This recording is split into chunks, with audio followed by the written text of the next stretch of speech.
All right. Fire, I see you. I see you. I am sending out a new link Okay. because I was compromised. Okay. I've never seen nothing like that in my life. Fire, do I have you an email? Yes, you do. I do. Did you get the email that I sent a few minutes Yeah, ago? I just Yes. received it.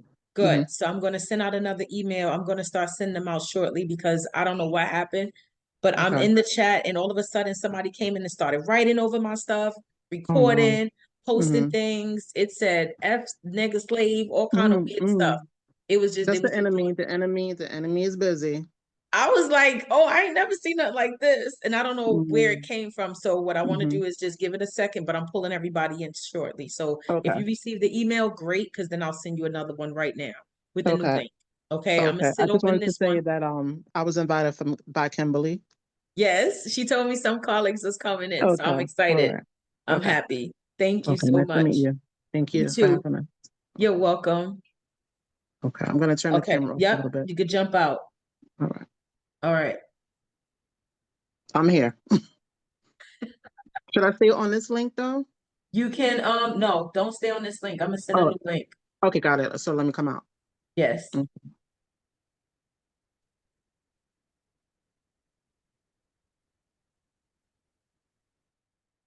Oh, this is great.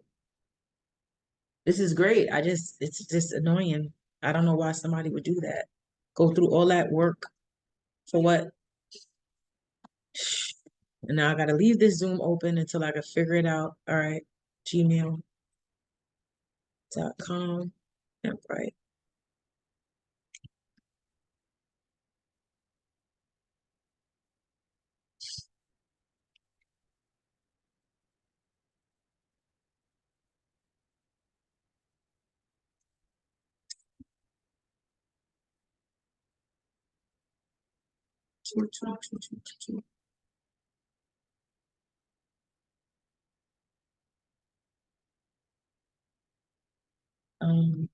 Sent.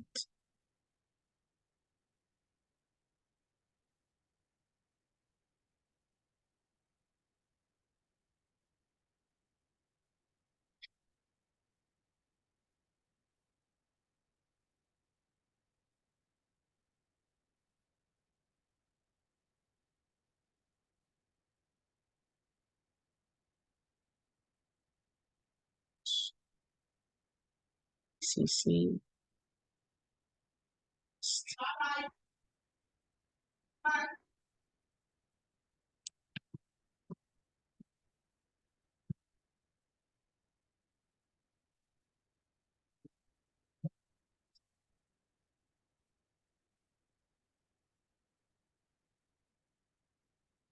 And here is the new. Let's see. And there at 6:20. The first. And just out by a bot, some sort of what you want to call it? Some sort of random act of invasion is the new deal. I'm sorry for the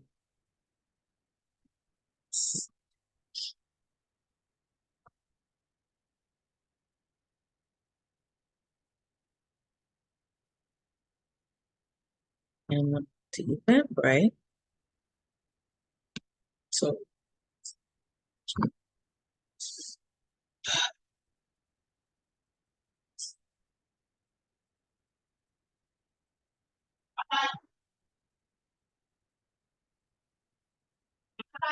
hi Ryan. Listen, I'm getting ready to send out another email. Did you get Hmm. this in the email? Yeah, you might not can hear it. These phones suck, I but can hear yeah, you. Can you hear me? yeah, I can hear you. It's been forever. Listen, I'm getting ready to send another link because this link is compromised. So I don't want y'all on this link. Just stay close to your email. Did I send you an Oh. email, Ryan? You seen an email come through, yes? Yeah, from Eventbrite. From Eventbrite. So you didn't see an email come directly from me? Nah, let me check. I'll tell you right now. Because I'm getting ready to send you an email. So I'm going to send you the email too. So everybody's coming in here. I'm hoping that this works. If somebody else come back, let me see. I got you. I got you, sis. I got you. Hold on. Silva, hold on. Let me see. I think I can do it. I think I can do it. I think I can do it. If this person or thing don't come back into our chat. So earlier I was compromised and I wasn't able to do none of this, right? Like it just went haywire. I don't know what happened, but I think we're going to stay here. We're going to try it. If the person come back, we're getting off of this Zoom to go on to another Zoom. Okay. Are you connected to Kim? Let's try to get Kim back on and get Fire back on. Let me see. Just give me like 3 seconds. Let me put some music back on. This is so crazy.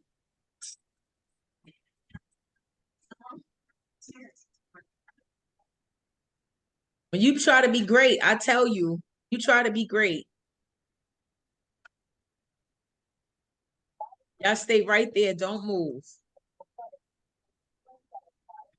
Ah.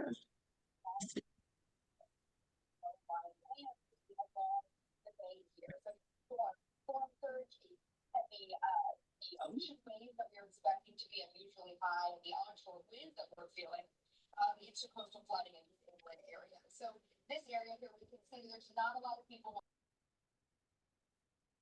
YS, I don't know who that is.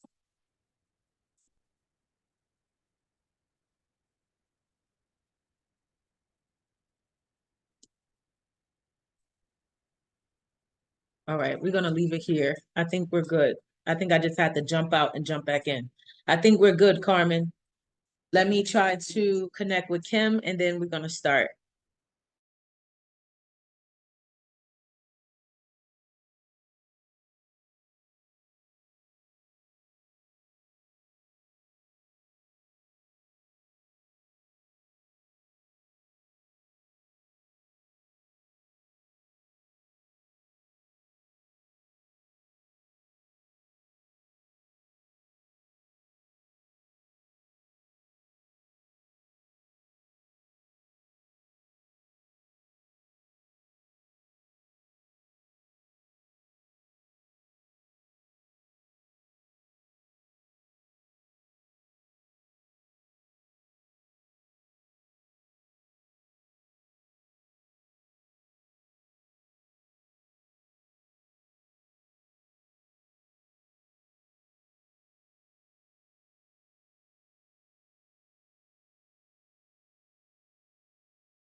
All right, so we're gonna get this warmed up. We supposed to have started about 10 minutes ago due to some random technical issues. We did not start at that time. That was not my intention. So please excuse me on the tardiness. We got a nice couple of minutes to go through some stuff. First and foremost, of course, I want to introduce myself, but I think that I would like to create a networking space for you all. So utilizing the chat as much as possible to answer questions, to talk, is really what I would like us to do and share some information as we go along. I'm going to ask you questions. You're going to have questions, and we're going to kind of go back and forth. Did everybody receive the gift of the ebook of the, not ebook of the, I sent a gift via email right before this class started. Did everybody receive that? If you have not received that, make sure your email is inside of the chat. Can I do that? So this way I can send it to you. So what it was just a breakdown of language. I believe that we are only ignorant because we don't understand language. If we understood language, when we see something, we'll know it right off the bat. So this is really a teaching thing that I'm doing with you guys today. So make sure I have your email if you did not receive that freebie. I think Silva, you got the freebie. Ryan, I think you got the freebie because if you registered for the Zoom via Eventbrite, you should have gotten it. I know I sent it to quite a few people. Right now we got Kim in the building. Hi, Kim. Okay, we got Kim back. Kim, you was able to talk to Fire? Yes. And bring her back? Yeah, she's coming. Okay, good. She could come through the same link. All right, so let me start this up. Who am I? Why is this important to me? Why I think that more people should know about this stuff? So my name is Sharima Harvell, best known as Rema the Great, and currently Coach Rema.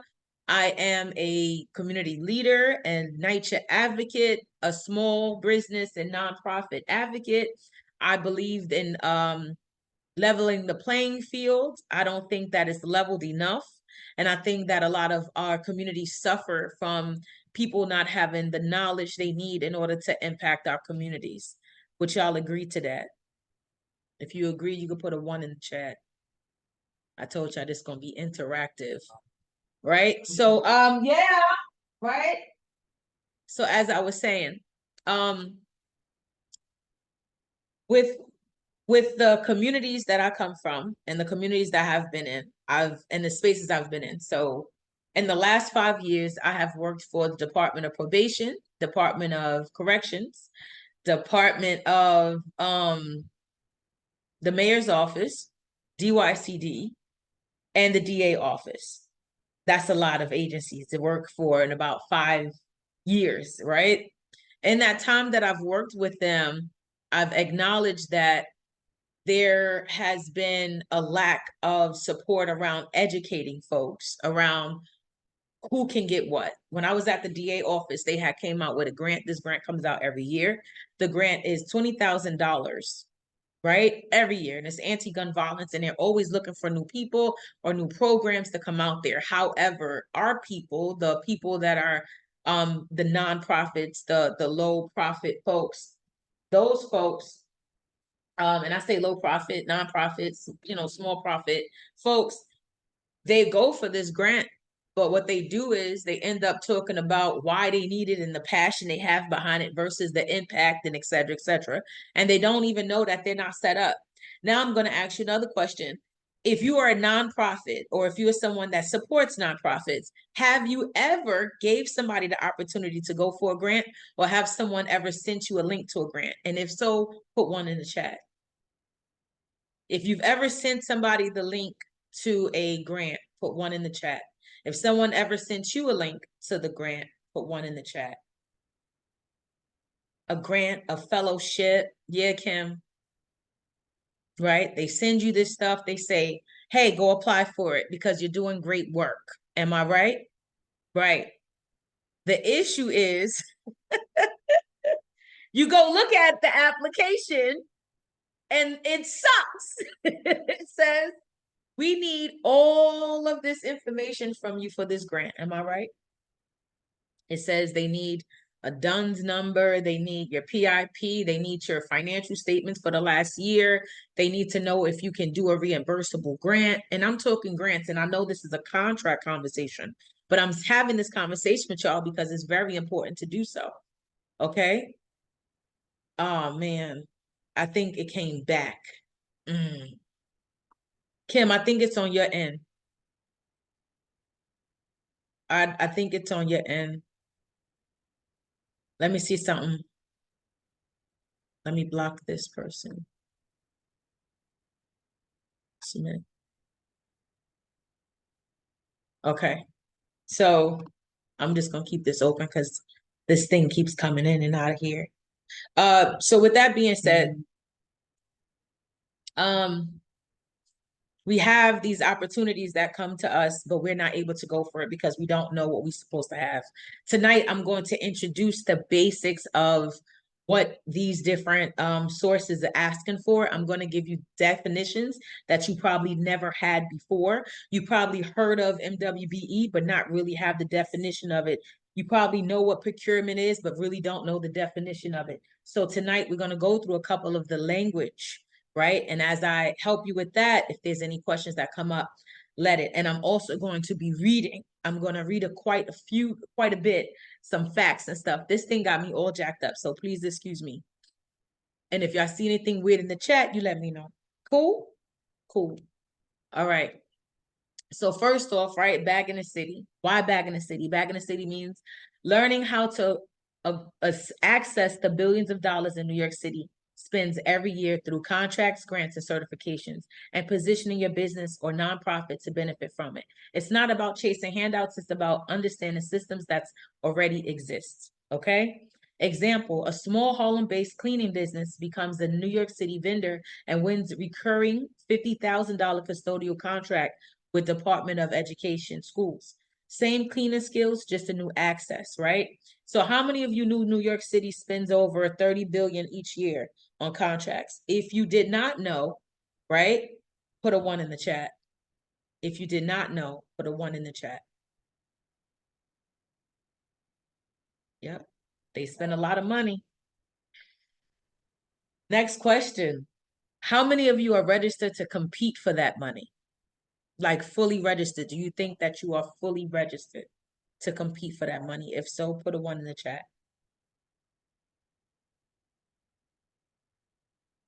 Now I'm going to ask you another personal question. Y'all ready? What would change if your business, what would change for your business if even one city agency hired you? What would change for your business? Imagine being hired under a contract for $50,000, maybe 1.5 million. Did y'all know DOE? And really quickly, right? Partially ready, right? We're partially ready. I'm partially ready too. Don't get it twisted. I'm over here teaching y'all and I'm working on my stuff too. This is why we need to educate each other. You understand? So as I'm learning, I'm teaching too, right? Partially ready. I get it. So they're hiring folks. Silva says she's ready. I know you're ready. She got stores, she got a storefront, she got all this stuff available right there. So that's why we're gonna go over the different things that you should have as well. But what would change for your business? I think getting to be hired as a vendor with the city, you don't just open up to one borough. You're open to all of the city. So that's Manhattan, that's Queens, that's Staten Island, that's Brooklyn. Like you'll be able to take your business to all these places, right? So you want to think that too. So what I want to do is get into it, right? So the question is, how do I do this? There we go. Why this matters, right? You guys can see the whole board. Yeah, great. Okay, I'm gonna lower this. New York City contracting is huge. $12,820 went to contracts in the year 2023. When you see it says fiscal year. So when you see FY, that stands for fiscal year. That's the year of, every year the fiscal year is between July 1st to the following year of June 31st. Right? I think 31st, we got 31 days. Y'all know it. Y'all know what I'm talking about. And and what they call or claim that time frame, that's what they're talking about. Right now, we're in fiscal year 2026. So if you hear 2026, that's this year we're in, and then we'll be in 2027 next year, July. So in 2023, it was 12,820 contracts that was given worth $38.22 billion, excuse me. That's a lot. Only 6% in fiscal year 24 went to MWBEs, a very small fraction, right? And then this is just knowledge that we all hear but don't know. 10.5 billion, right, was DOE spending in 2023, and it grew from 3.9 billion. So that only means that it's going to get bigger and bigger and bigger. Am I right? So right now we are in a couple of years ahead. I'm sure it's at probably like 14 billion now. But are you even getting that money? Are you set up to get that money? That's the real question, right?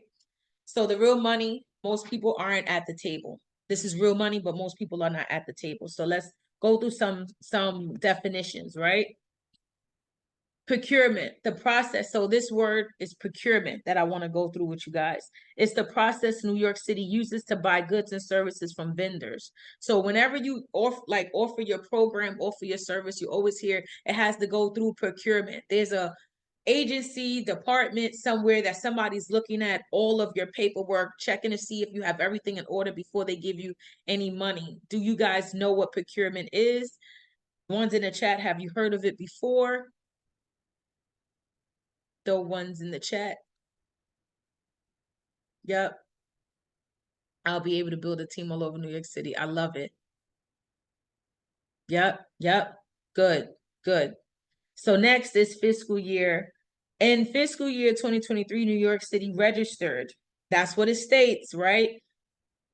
12,820 contracts worth $38 billion. That is a lot of money, right? And all of this is important because if you do not know it, right, it's just happening around you and you're sitting here struggling and you're like, how do I make this a part of what I got going on, right? So example, New York City spends billions on janitorial work, after school programs, catering, tech, and consulting, yet only a fraction reaches small local vendors, right? Where do you think the money is going right now if it's not to us? This is the real question. Where do you think the money is going right now if it's not to us?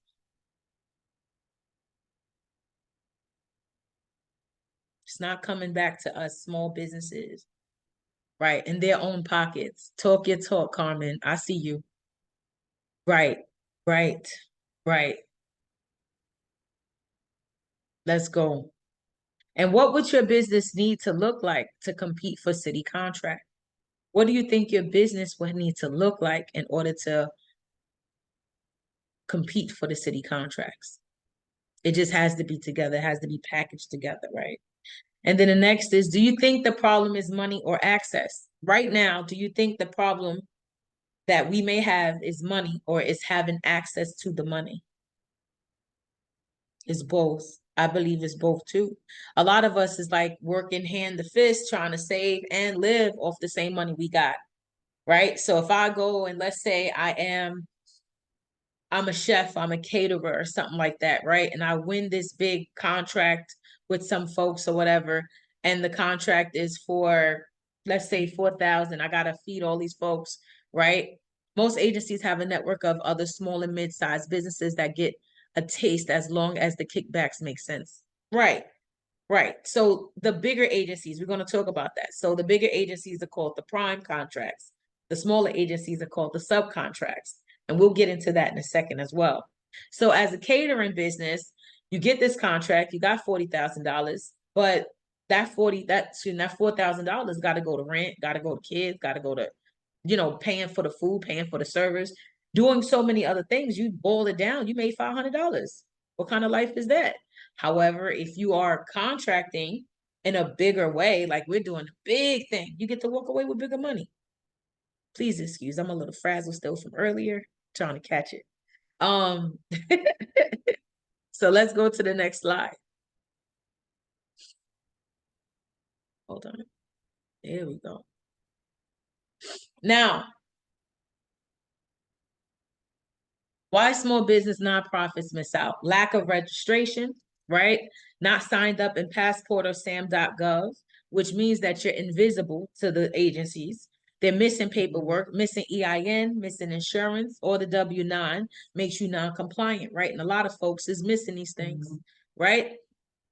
And then the fear of compliance. People think that contracts equal legal headaches, so they never apply.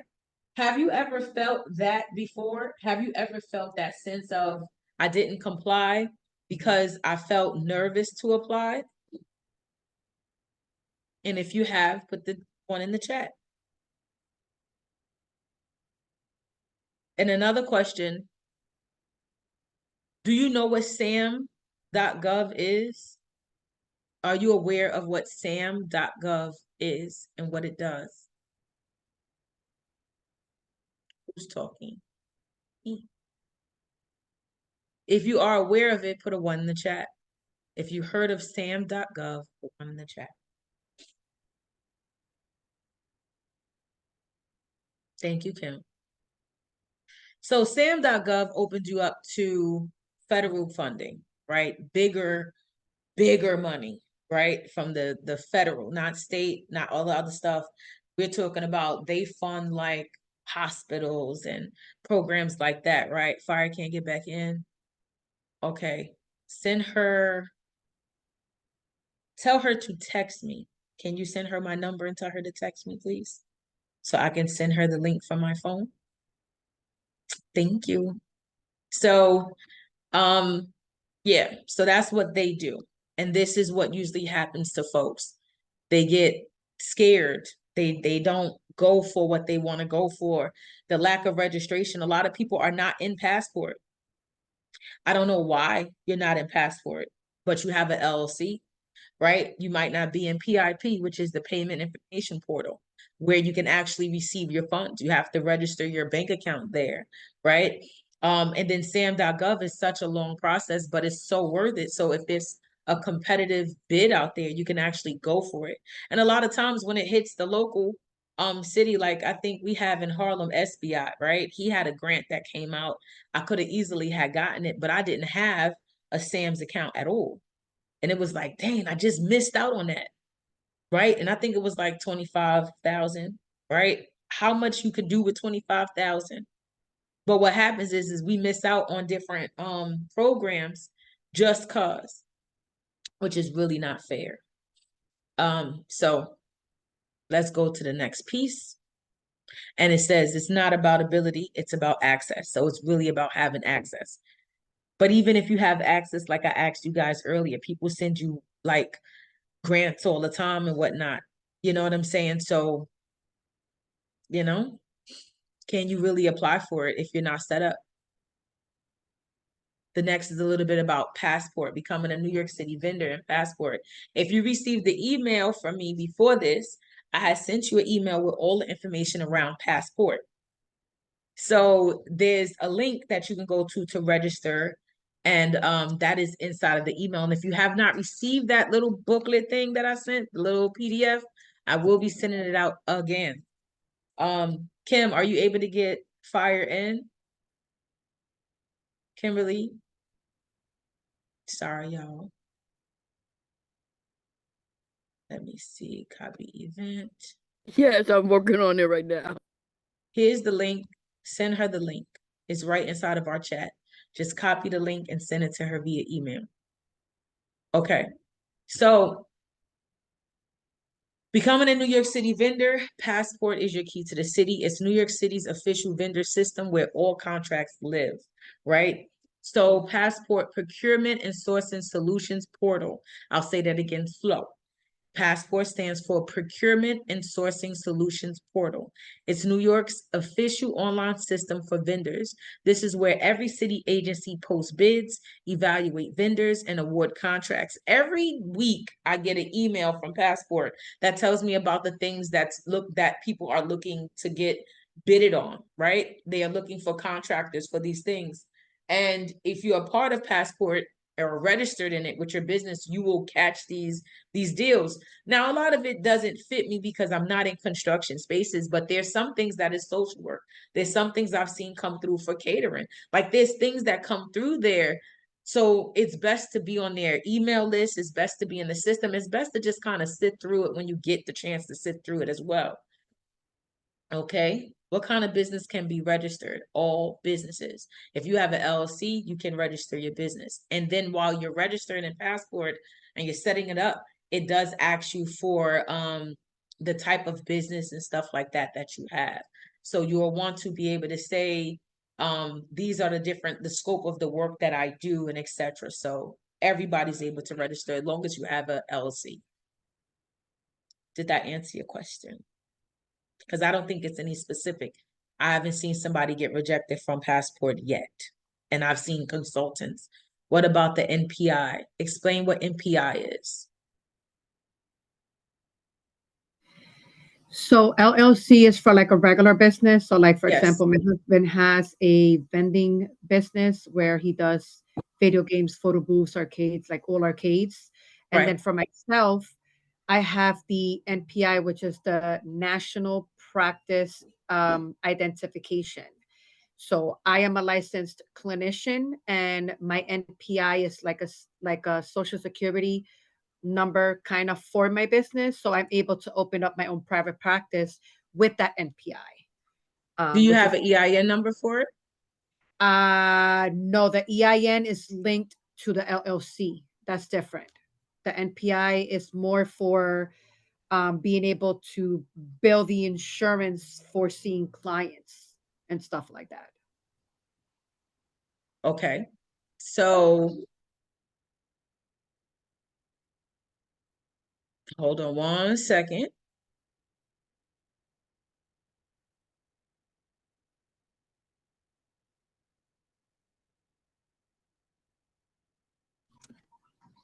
Okay. I'm definitely looking this up. So this is what we do on here. We're gonna look up some stuff and teach some stuff. You hear me? At the same time. Yes, I got it. So what it's stating is, look good? All right. All right. NPI, National Providers Identifier, right? It's a federal identification number. This is for anybody that's on the call that don't know what it is. Can you take it out, please? How many folks we got on here? All right, great. So it's a federal identification number issued by the Centers for Medicare and Medicaid Services, CMS, for healthcare providers, right? Who uses it? Doctors, clinics, behavioral health providers, nonprofits delivering health-related services, right? It's usually for clinics. Thank you very much, Silver. See, we are learning together because y'all are teaching me some stuff. And that's the whole point of this whole piece, right? Now it says, how can they connect indirectly? If your organization delivers health or human services, right? You might be asked for your NPI while applying for New York City contract through Passport, but it's not registered there directly. Instead, you register your organization and Passport with an EIN, a DUNS, a UEI, and a legal business name. During a solicitation, right? Right. Thank you for bringing that up. During a solicitation or pre-qualifications like HHS accelerator or pre-qualification application and Passport, right? Okay, I got it. There might be a field asking for your NPI number, especially for programs funded by DOHMH, ACS, or DYCD that involve clinical or consulting services. You simply enter your NPI in the requested field or upload the documentation. It's referenced, not registered. For example, if you're a nonprofit doing mental mental health or wellness programs, you get your NPI from CMS, right? We know that. Then register your entity and Passport as a vendor. And your profile opportunity application, you can list your NPI in the additional identifier certifications section or attach proof of the contracting agency asks for it. If the contracting agency asks for it. In summary, you cannot register an NPI and Passport. You can include your NPI as part of your vendor profile or proposal documentation if relevant. Both can exist side by side. NPI identifies you as a healthcare provider. Passport registers you as a city vendor. Did that answer the question? Okay. Okay, I like it. Thank you very much. And this is going to be in the update. I'll tell you that right now. This is going to be on the one on Wednesday because I definitely going to probably get some more of this stuff. Baby, let me tell you. All right. So let's get to the next piece. Are we all good on this? Like, did everybody get something out of that? Right? You can put one in the chat. I appreciate it. Thank you, Silva, for like definitely connecting as well and giving back up to Carmen. I appreciate you always. So let's go to the next. What you need first is your EIN, right? Your business tax identification number, your DUNS number, which is your unique number. And I'm going to read all the definitions of this. And this is also inside of your piece, right? And then the Passport account, NYC vendor portal access. So the EIN number, employer identification number, right? What it is. And a lot of you already know what it is, but we're going to go over it because I learned that we know language, we know a word, but we don't really know what it does in the sense besides being just the social security number of your business. Am I right? It is what it is. So what it is, a 9-digit business tax ID issued by the IRS. It identifies your business the same way a social security number identifies a person. Why it matters. You need it to open a business account, business bank account. It's required on all tax forms, invoices, and contracts. The city and funders use it to verify that your business is legitimate and separate from the personal finances. You can't get paid or hired legally without it, right? Mhm. For example, if you own Harlem Shine Cleaning LLC, your EIN ensures DOE and NYCHA can pay your company, not you personally. What happens if you Mhm. don't have it? You can't get contracts, you can't open a business account, and you can't complete your vendor registrations. A DUNS number, Data Universal Numbering System. Data Universal Numbering System. Let's talk about that. And I'm also looking at the chat. Okay. So it's a unique 9-digit business ID issued by Dun and Bradstreet. Let me see something. Maybe, oh, it's just us. Okay. It's a unique 9-digit business ID issued by Dun and Bradstreet, DNB. It helps funders, lenders, and government agencies check your business's credit and legitimacy. Why it matters. It builds your business credit profile separate from your personal credit. Federal and city agencies use it to verify you're a real operating business. Some grants, loans, and contracts require it before you can even apply. It shows you're serious and ready to scale. For example, and as I'm going, if you have questions, you can just write it in the chat. If you have something you want to state, you could definitely take yourself off mute. Say, Rema, because it's only a few of us in this moment. Are we good? We clear with that? One's in the chat if you got that. For example, if you run East Harlem Events LLC, your DUNS number helps prove you're an established business, not just a side hustle. Silva, do you have a DUNS number for your business as well? And Carmen as well. Like, do you guys have a DUNS number? Okay. Great. I do have an EIN number that's attached to my husband's LLC. It's my husband's business, but it's registered under me. I kind of did that as a wedding gift because we were trying to figure things out, and then I just kind of took a whole sharp left turn. I was like, "Oh, here you go, happy wedding anniversary!" But anyway, I don't know. I don't have a DUNS number, so I think that's my next step for me. Yes, and I have a DUNS number. It's free. So make sure y'all tap in. It's free. A lot of this stuff is free to register. So passport is free, PIP is free, all this stuff is free to register. It's just that we don't register because no one is telling us to do this. You got that? Like no one is saying, come, and you need to make sure what they do is they send us these fellowships, they send us these grants, they send us these contracts. They say, hey, they're looking for somebody with your skill that could do what you do. And you're like, yeah, I could get it. I need that money. My business need that money. Yup, I already got a brick and mortar. I got this stuff going on. And then you get there and it's like, but you need this extra stuff. And it's like, well, I need what? Oh my God. And SAMs take at least 3 hours to fill out. I need y'all to know that right now. There's no secret. I literally got halfway through and decided to do something else. Okay, I just was like, I quit. And I know I'm sitting here offering you guys information because as I learned it, I'm giving it. I need that to be clear. But it took like it's 85 sections, not even a question. It just was so overwhelming. I think I left it alone and missed the grant personally, but I said, I'll get to it when I can,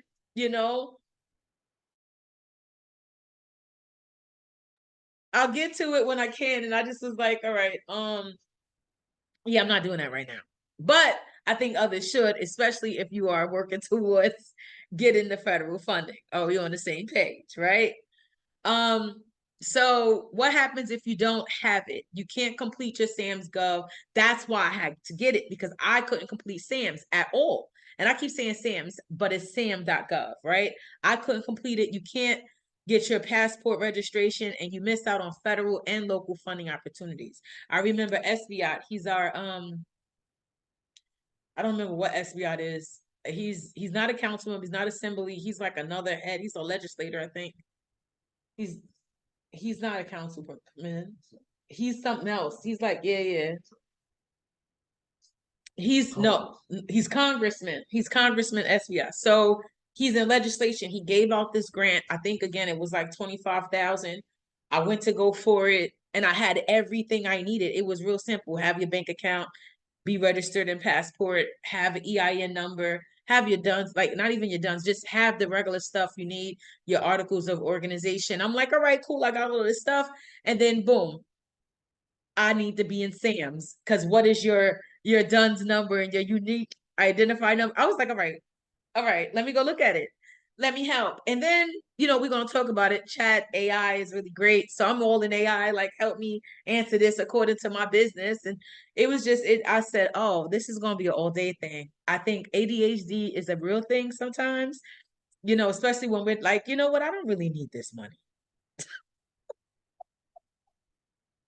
I don't really need this. And we get like that, and that's fine. We don't go past it. But I knew what I was up against, and I knew that that particular opportunity probably wasn't for me. However, I want you guys to be situated if you are not and have not been, right? So let's talk a little bit about SAMS, right? So it's a system for award management. What it is the official federal registration system for anyone who wants to do business with the U.S. government, contracts, subcontracts, or grants.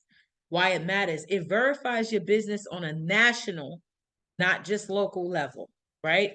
Required for federal contracts, many city grants that uses federal funds assign you a unique entity ID, right? It assigns you a unique entity ID. Now, I pushed my paperwork further enough to get me one of these, but that's what it gives you in the SAM. So that's what they asked for on that contract that I had went for. And I was like, what is this UEI? I got an EIN. What is all these different acronyms? What is this going on? So that replaces your older system, right? So assigns you a unique entity ID that replaces older systems. It also tracks your compliance and prevents fraud. One reason funders trust it. All right. For example, if New York City Department of Education receives a federal education grant and needs local vendors, they'll only consider businesses active in sam.gov. What happens if you don't have it? You'll be automatically disqualified from federal and federally funded opportunities. Automatically, they just be like, whatever. Now, there's a lot of MWBEs that have no idea this is happening. So somebody like Kim might receive a grant from somebody like me because I'm her friend and I know what she do. And I'm like, Kim, go apply for this grant. And Kim applies for it and she misses out on the UIED because they say you don't have to have a UIED. And then all of a sudden it's over. Kim missed out on $25,000.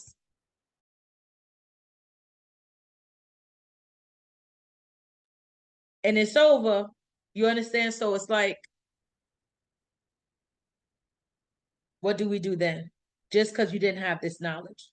Now let's talk a little bit about Passport.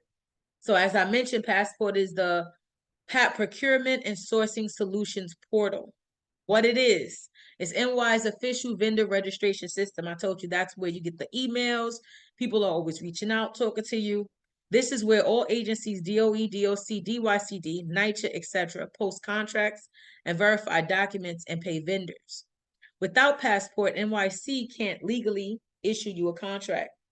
It's where you upload your W-9, insurance, incorporation, and banking info.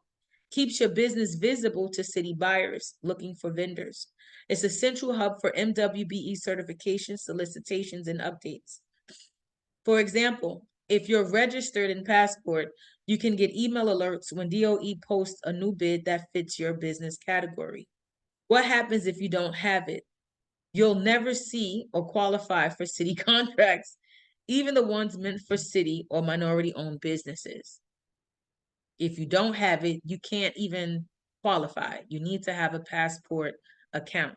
After this call, I will be sending you guys not only this video, but I'll resend out the email with the little the booklet. It's like a PDF that's about maybe 4 or 5 pages long, I think. or maybe longer, and I'm sending that to you guys, with also a layout of this this webinar that we did. Cool? This way you'll have it. All right. Example, if you're a registered in Passport, thank you, Carmen, you can get email alerts with DOE, post new bids. When DOE posts new bids that fits your business category, right?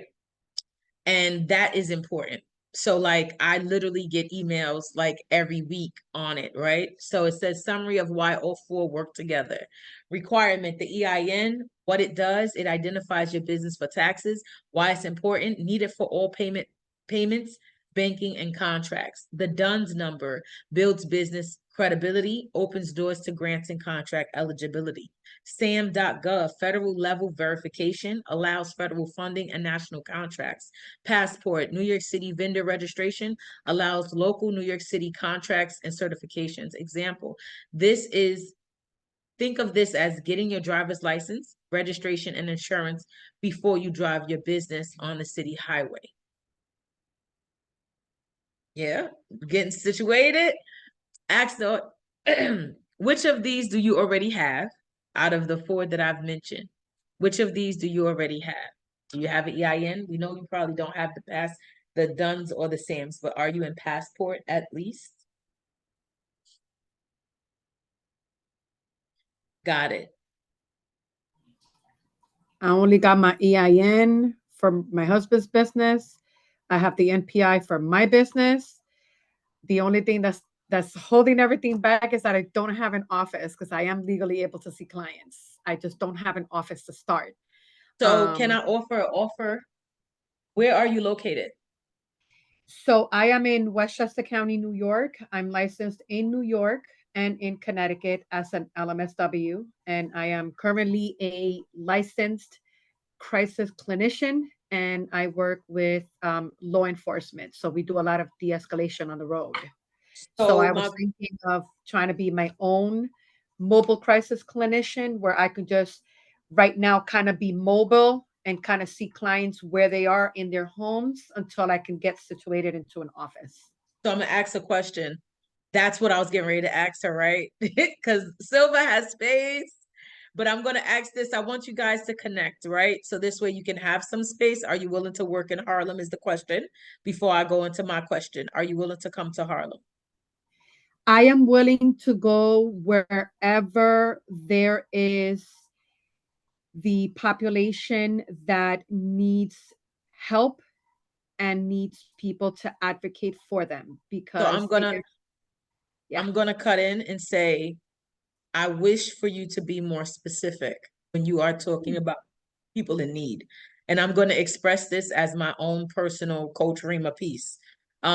The reason why I asked you that outside of what Silva was asking, because I know why Silva said it. Silva has space.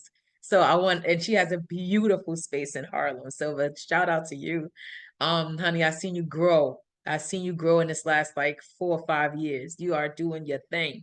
What I want to say, Carmen, is there's two things. There's an organization I used to work for. They're actually looking for a clinician for their clients, right? And you might want to look into Exodus Transitional. They do have a federal contract and they do not have someone to come in that can see people eye to eye. They found that a lot of people are very prejudiced around the reentry world and kind of judge this folks. And I hear that you said you in law enforcement, you got this. So this might be a space that can fit you well. All right. They don't have anyone to my knowledge. So if after this all, maybe we could connect and I could connect you directly via email to them, right? And do a nice little warm handshake.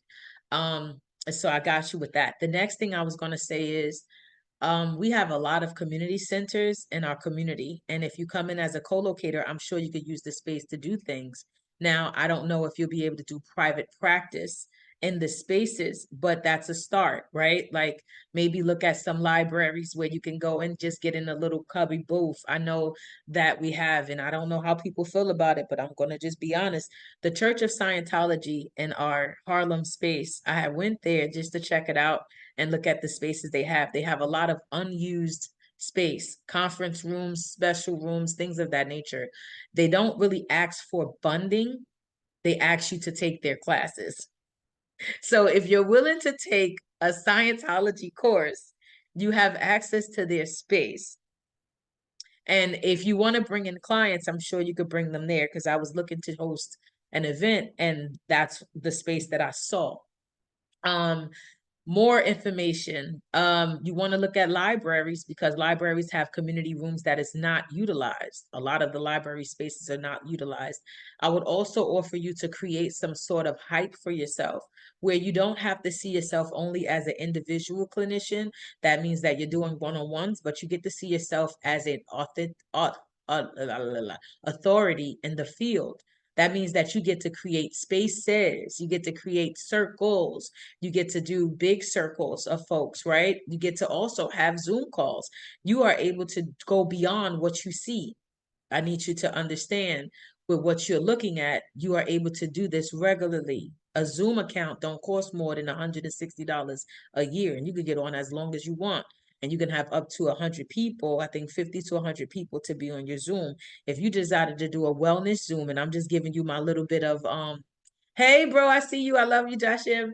If you were able to do a group chat, not group chat, but like a weekly group, wellness group, whatever, checking in on some folks that's all around.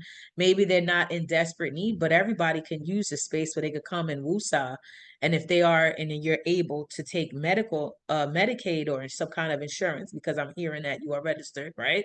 And you're able to take that, I want you to also know that if you're in a space with other coming up LMSW people, you're able to charge under your link and have them get paid. So I want you to like really dig deep about where you're stuck at. And here I am giving business advice right on a call. This is what I do. I love to do this. So I just want to give you that to think bigger. Because if you're not thinking bigger, you're thinking stuck. And it's easy to feel stuck because it's like, which way do I go? I got all of this stuff. Thank you very much. You're dope too. I'm only around greatness. I need you to know that. That's why everybody on the call that made it is great, right? But I want you to know, like, there's more than what you see. Right now, I've been stuck, but you're opening up so much for us tonight. You're very welcome. Just tell people about me. So the idea of what I'm saying is we only know what we know because we only talk to each other, right? We only talking to the people that's in our space. I'm only talking to my husband. I'm only talking to some people. And a lot of other people, we say, oh, they're gatekeepers. But the truth is they don't know how to teach. So they're not really gatekeepers. They just don't know how to give you information, which is okay. That's fine. I don't look at people that's gatekeeping because if I don't ask you if you know how to cook rice and you know how to cook rice and I need somebody to cook rice for me, but I never asked you if you know how to cook rice, I can't say you gatekeep the information. I just didn't know how to ask. Right? There's people that's doing these things, right? So there's people that's doing these things and we're not connecting to people. So I give a different narrative to it all because I could do many things, but nobody really asks me about those many things that I can do. Oh, snap. Okay. It says I'm unable to join. My emails are blocked. How? I don't know how to do that. Someone can send her the link via text message and she can open it like that because that's how I got it from a friend. As a guest? Oh, I think so. Let me see. Please excuse me, y'all. I would know I was on it as I am working on this piece in the chat. Thank Tell you, everybody Carmen.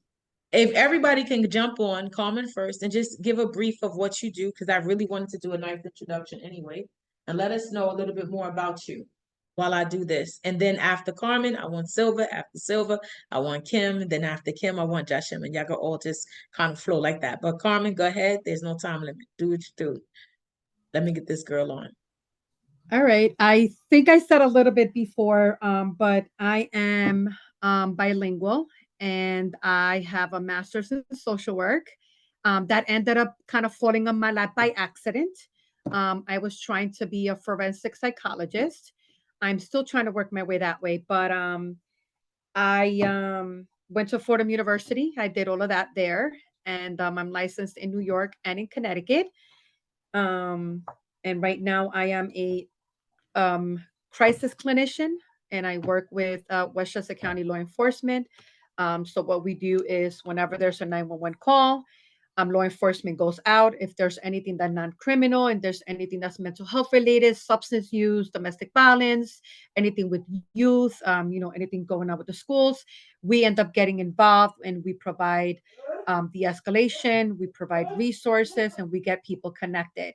I have noticed a lot that we are bumping into is the fact that people don't know that we are there. They don't know that there are resources out there. They don't know that there's so many things that are out there to be able to help them out. And that's when I come in. I try to open up the world to kind of let them know that there's a lot of information out there for them. And it's just really frustrating for me because a lot of the minorities don't have that, and they don't have that people that take that extra time to explain it. So I'm here for that because I don't like that stuff, especially the elderly, the bilingual people, and it's just a lot. But thank you.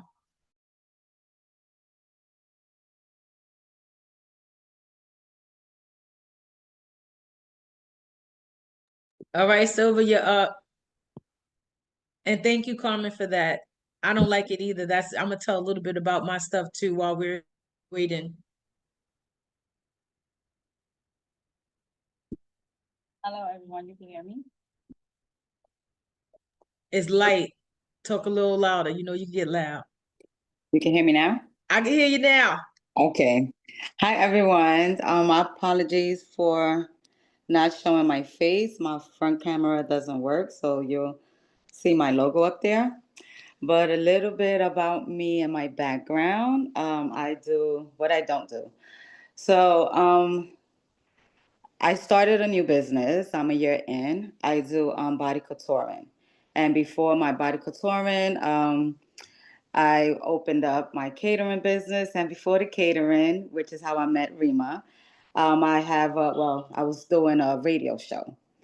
So all of that being said, right now I'm working on uh, um, a few events that I do in my community, which is why I wanted to tune in with Rema, and it's gonna get a little deeper in the conversation.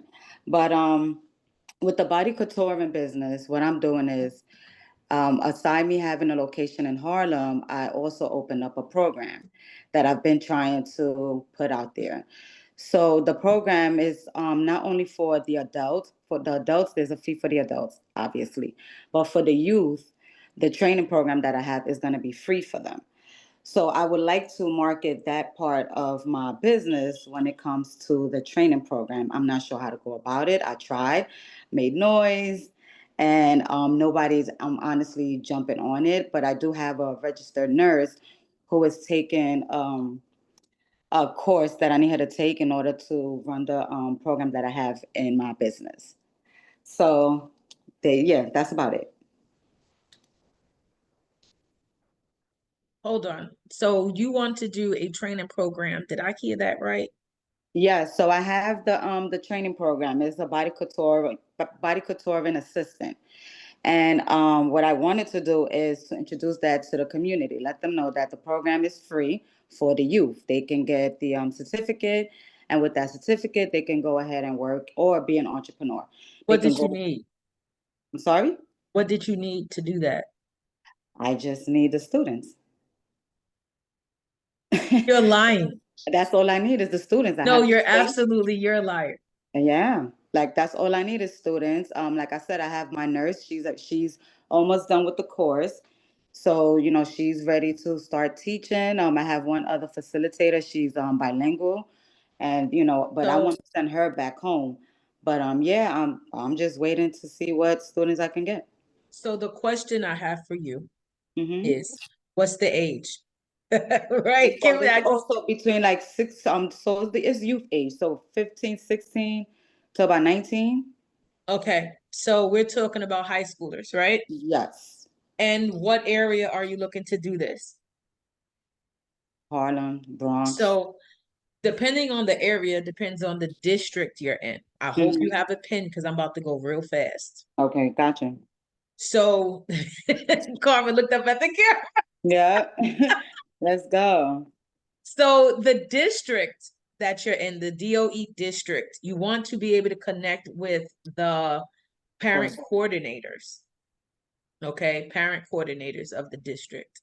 And you want to talk to the district about presenting at the schools this opportunity, right?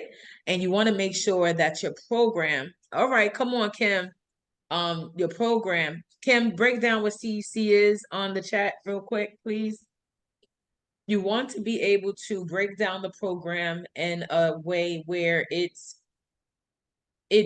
shows like, hey, they're coming out this many days a week, this many hours, and I don't necessarily need funding for them. I just want to be able to present this opportunity.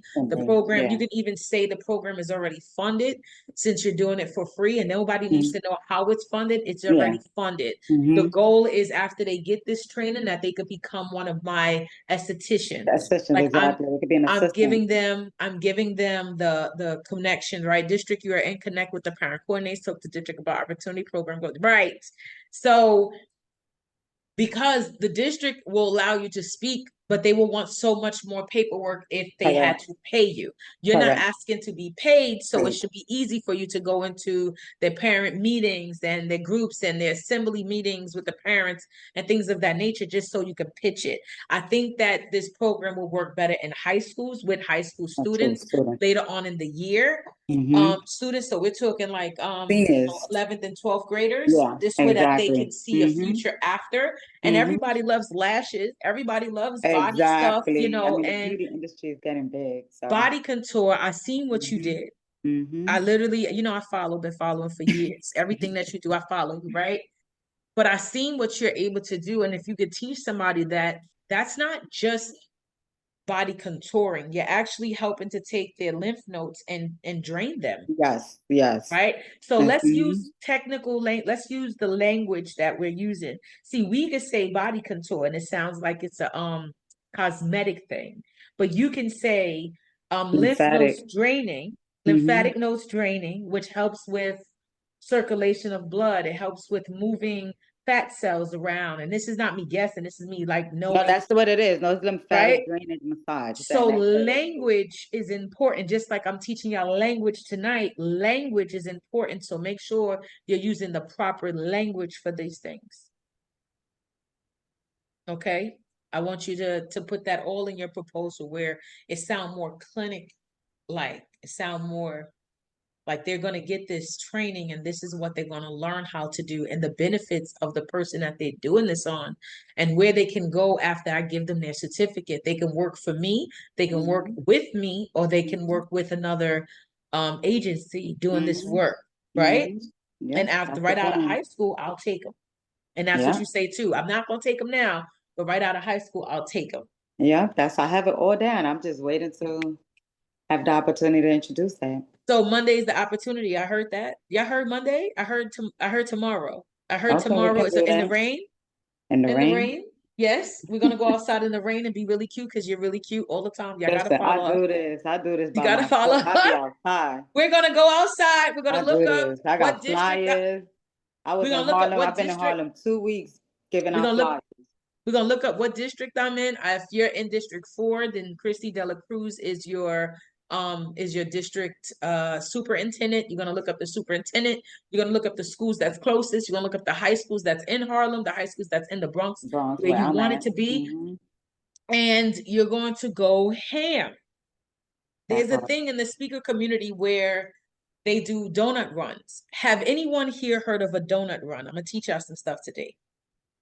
If you've never heard of a donut run, get your pen. It's really simple, but get your pen. So a donut run is when you order a dozen of donuts and you go to a school or you go to an agency that you're pitching and you say, hey, my resume, my program is on top. I just wanted to give this to you guys as a gift. And here's the information to connect with me. And I'm looking to have a meeting. So it's called donut runs. And a lot of successful speakers and program creators do this. I have yet to do this, but I know it works because I've heard it from several different sources.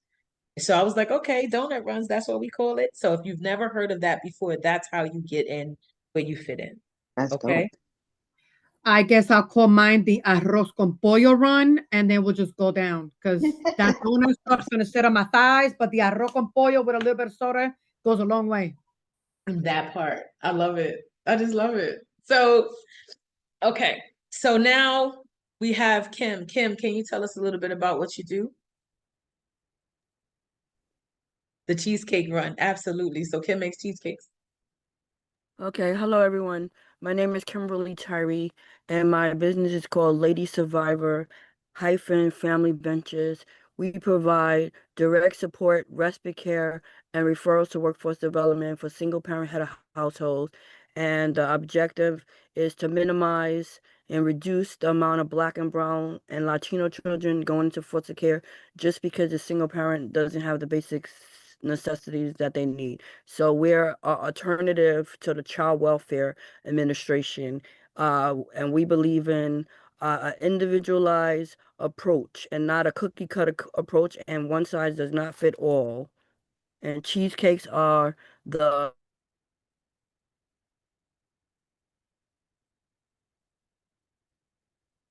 Got it. Cheesecakes are the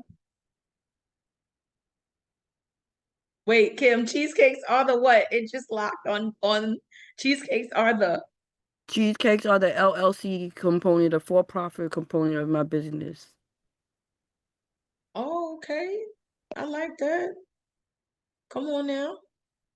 So I like that, Kim. Thank you so much. And watching you develop and grow and expand this agency that you have has been beautiful as well, right? As I always say, have 2 or 3 clients.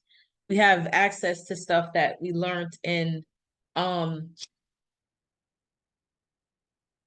oh my gosh, I don't know how. Hold on. I don't know how to fix this. Um, so I too have been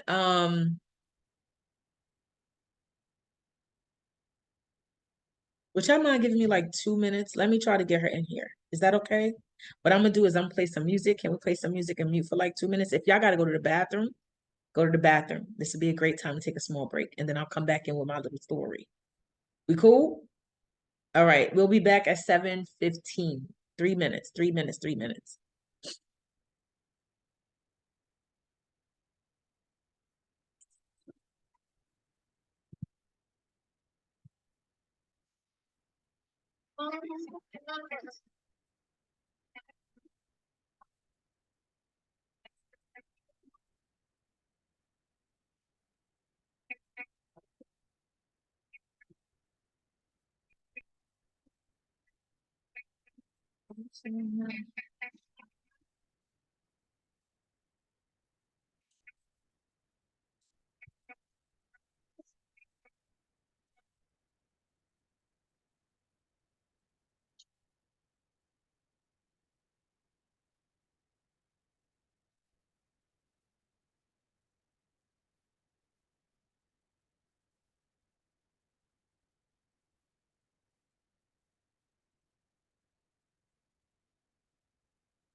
Yeah.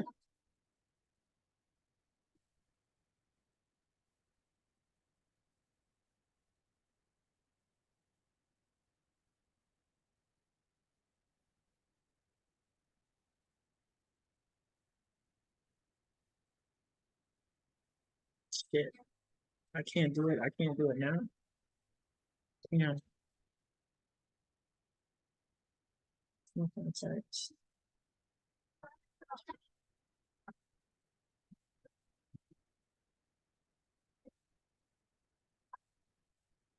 Seconds. Just gonna do the same thing. Okay.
Okay. All right. So I'm gonna start it up again so we can get out of here on time. We're almost done anyway. So I couldn't get her back on. I have no idea what happened. Carmen, earlier today when we was with all those craziness that was happening earlier, I was just blocking some of here there, and I think I might have blocked her in the process of that. Not sure. Didn't do it on purpose. Definitely was trying to figure it out. Thank you, bro. I appreciate you. Just wait to say the work you are doing is equally inspired. Thank you. Are you, did he leave? I think he left. Nah, he's there. My brother's there. I appreciate you so much. I can't hear you because you're on the train. I need you to know that. I'm on the bus. I don't want to come on the bus, but I'm about to get off the bus, so I'll be right back. Give me a second. Not a problem. All right, so I'm gonna tell you a little bit about me and then why this is important to me. As I mentioned earlier, in our city, in our state where we are right now, people are not able to get access to this stuff. I think it's important. I would like to see more nonprofits, small businesses grow, develop, exchange this world. And I think we can do that if we were informed and had access to information. So moving forward, I will be hosting these once a week. So there'll be stuff once a week for those that is interested in coming to the free sessions. The paid sessions will be a part of my school community where this particular one I will be doing in full, a little bit more in depth. And that will be on Wednesday this week if you are part of my school community. And you're also able to get in that particular webinar, I'm giving everybody a dictionary of words and language. You're also going to receive the top 20 questions asked between what's usually asked to what's asked to an expert. And the answer from the expert, you're going to receive your checklist. So how do you set yourself up to win in the New York City, everything that you need to have? Like we went over the DUNS, we went over all those pieces, you'll get that. A little more about me. I've only been doing this work since 2020. But in the process of 2020 till now, I've worked with over 4 city agencies. I worked with Department of Probation, Department of Corrections, DYCD, MOCJ, which is the Mayor's Office of Criminal Justice. I've worked with the Department of Corrections. I've worked with the DA office. And then last year I got my master's in public administration and affairs. And I'm working towards my doctorate in education with a high focus on underserved communities like NYCHA resident communities, like the leadership of the spaces. Because I believe that in leadership, a lot of times they're not trained, they're not given especially in NYCHA leadership, because it's a popular vote. It's not necessarily a skill-based thing. So we're not voting this person in and then giving them the skill set they need to be able to handle helping 15,000 families. We're just telling them, hey, we think you serve turkeys well, so we want to vote you in. And then when they become this president or whatever in this leadership position, there's no real training. Supposedly they're working on a training now. But to be honest, we need to learn how to just help each other better. So I'm in a space where I want to be in service all the time. So I'm always in service. And I'm now getting in my little groove of the things that I want to do for me, which is really do a lot of webinars, seminars, conversations. I wrote a book. Kim got my book. Kim been writing on my book the whole day. So Kim put my book up. Yes, I wrote a book called Employed by Self, right? How the woman's guide of hiring yourself. I do have a strong belief of we have integrity when it comes to other people, but we don't have personal integrity. And what I mean by that is, like, if I worked a 9 to 5, I would definitely be at the job by 8:45 every day. And there's people that live that way, right? But as soon as I work for myself, I don't do nothing because I give myself grace and I say it's okay and we could do it tomorrow and you work for yourself. But if we work for ourselves with the same integrity we work for other people, we would supersede past where we were. So the book was a testament to me superseding that. After writing the book, I was able to contract. Now I teach GED. I teach GED inside of a community center for an organization. I was able to contract with a nonprofit earlier this year that had me come back every season from the spring to the summer, from the winter to spring to summer. And then I've now being contracted with an organization that's been around for about 20 years called the Grandparents Around the World. And I'm helping them structure their business. And we're signing a contract for a year. So I'll be working with them for a year and connecting to their network of over 20,000 people. I am putting myself in position of authority when it comes down to city funding and understanding how funding works, with capacity building, with stepping outside of the comfort zone, with business and life coaching, and helping entrepreneurs of the nonprofit and the for-profit lane understand that the world is bigger than what they see it. Sometimes we're only closed-minded by what we have around us. We all grew up with this thing, right? But we have this love and passion in us. The thing that we grew up with, don't tell nobody your business. Don't you share that. Let me tell you, there's a hater out there. There's somebody saying something negative as we grew up. We're listening to this and we allow that to take over the passion that we want to serve. And the reality is it's supposed to be risk takers. That's why sometimes we take risks in different ways, but we're supposed to be risk takers. We're supposed to be always reinventing self. We're always supposed to be elevating. And the thing that stops us the most usually is the belief system of what we grew up with in our ear versus what we really know. So I want to change people's belief systems, and I want to do it by showing them that I am that, right? Right? Yeah. Right. We got to take risks and big risks, right? Go big or go home. So with that being said, if there's anything else you want to know about me, you can follow me on everything under Coach Rema. That's Coach and then Rema REMA. And soon everything will be like blending and working together. As I mentioned to others, I kind of am a one-man band right now. Once I get my little virtual assistant, I'll have somebody clicking away and doing the buttons and stuff like that. So I ain't got to think about it. But for right now, here we are. I'm doing the best I can with what I got.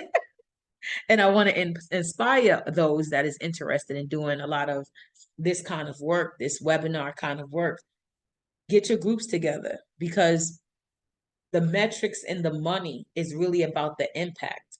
So even Silva, as you're taking your students from no knowledge to having knowledge, that's what they're looking at. And then they're going to look at what happens 90 days after your program is completed. Because think about it, right?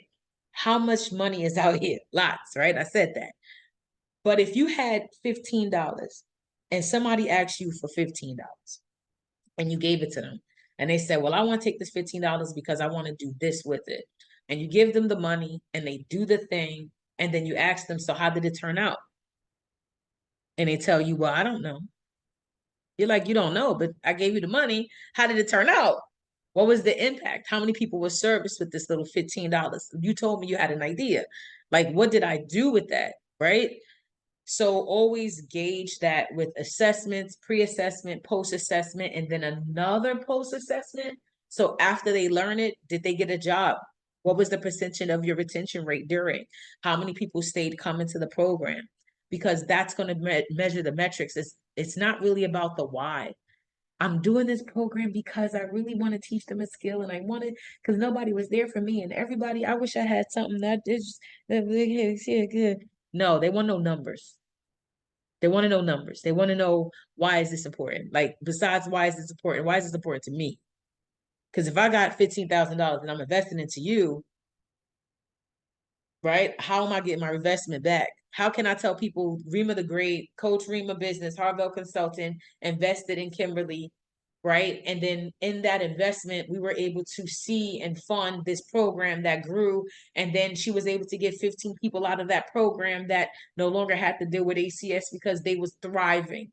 So we invested in a thriving program. Y'all need to give us some more money so we can reinvest it again and again and again. This is how this works. So while I'm out here at a gala trying to get people to donate for Kim's projects, I'm also putting Kim on highlight. Kim, go talk to everybody, let them know what I did with this money. But if Kim takes the money and doesn't do anything, how am I supposed to know? Now you're going to be judged before I even give Kim money, because I don't know Kim. I don't know what she do. I know Kim. But I don't know Kim. I don't know what she do, right? So I'm reading Kim's proposal, and Kim took all the emotion out that proposal. There's no emotion here. This is what I do. This is how I do it. This is how I get it done. This is what I've been doing. This is what I need to continue to do it. This is what we're looking at getting done. And it's the projection in the next year if I do it in this area. I want to rewind, Carmen. There was something I was saying to you right before I got cut off, some weirdness that was happening around who we serve, and why I want you to get a little bit more, identify that piece. I hear people say all the time, I want to help people. I want to help people. And it's like, you want to help people. You want to help people. How you want to help people? Right? I said, I'll tell you what, if you want to help people, you would give money to every person you saw if you walked up and down 125th Street in Lexington. Because every person is people. And it's like, no, I wouldn't do that. You wouldn't do that. Why not? You just said you want to help people. That's people, is it not? You don't want to help everybody. You're lying. You want to help specific people. So I want you to identify who specifically needs your assistance that you feel comfortable and you want to work with. I know specifically my audience. My target audience is parents who have small businesses and nonprofits that is looking to get to the next level. That's who I want to help and assist. That's it. I care less about nothing else. You have a business and you're a parent. I want you. Right? That's my thing. But your thing might be someone who suffers some sort of bipolarism, right? It could even be as specific as, I only want to help Spanish Black folks, right? Black and brown folks that lives in the South Bronx region of the city that has dealt with displacement due to, right, fires, right, or some kind of drastic calamity. And I want to help them understand that the next day is great. And a lot of times that passion and whatever that comes from is because you was displaced one day. Something happened to you just about that drastic. We tend to want to help people that look like the old us. And that's who we can help even more. because we get to tell them our story and they look at us, we like, you went through that? You don't look like it. And we're like, I know, right? Look at God. So you get to be in that space and help lift them up and they go, oh my God, you lift me up. This made my day. I feel like I can be better. I think I can go, because they don't have nobody in that space telling them that.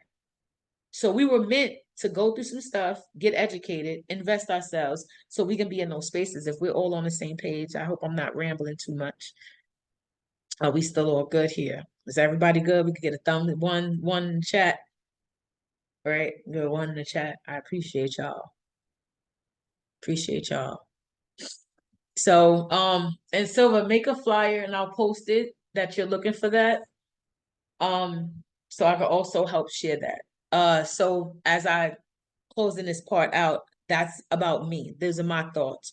And I'm looking to host this conversation every week with different topics. So next week, Sunday, we're going to talk strictly about the vendorship of NYCHA. I know I'm not done with this yet, but I just want y'all to know next week topic, the free topic, will be about NYCHA. In the chat of the paid chat where I am, you will get all of the checklists, you'll get the dictionary, you'll get the language that you need so you can actually become a vendor fully with NYCHA. And then we'll go over that line by line. Plus you get a workbook sheet. So for every one of these that's paid, I'm giving out a workbook sheet that you get to print out and put it in the workbook. So now that you're collecting what you need to do to bag the city. Plus, it's not only Bag the City in the chat in my school, it's going to be many different things, women empowerment, mind over matter stuff. So you definitely want to be tapped into that community. Okay, so let me, you'll lock Hubby in the room, heard you.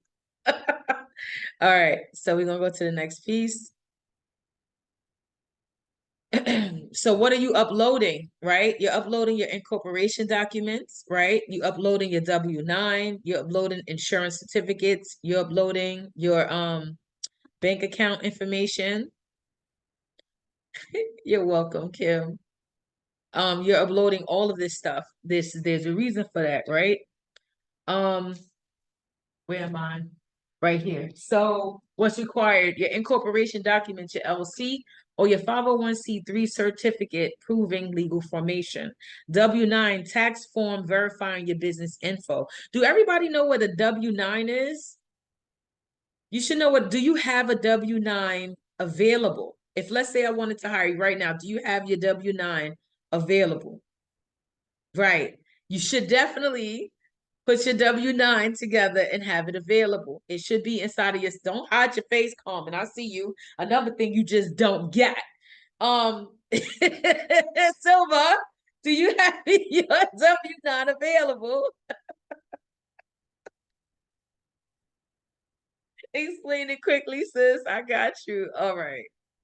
All right. So the W-9 is the tax form verifying your business info. When y'all get like jobs and stuff, you fill out your W-9. The W-9 is where you put your the bank account and stuff like that also. So you get like a 1099 form and a W-9. Can I pull that up for y'all real quick so y'all can see it? Let me pull up a copy of what that looks like. Can y'all see my little Google?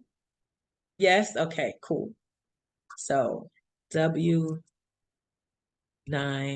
form PDF. So you can actually do this and pull it up. This is what the W-9 form looks like. See, I was already over here looking at stuff because I wanted to send y'all these. So what I'm telling you to do is take this, fill it out, and just hold on to it. If you look at it close, it don't really have a date on it. You know, it's just something that you make sure you fill out. So this doesn't have the bank confirmation. That's the 1099, excuse me. But this right here, it just states your business, right? Business name, name of entity, business name, corporation. I'll be honest with you. If you don't know what any of these are, Google them. Don't fill it out and not know nothing. Learn it through Google. We will go over this stuff in the paid course, but learn it through Google. And then if you want to do your the 1099 form, 1099 form,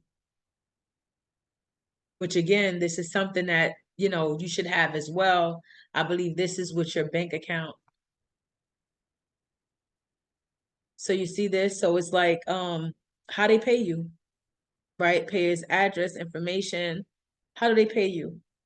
So you fill that out and then you pass it to them, okay?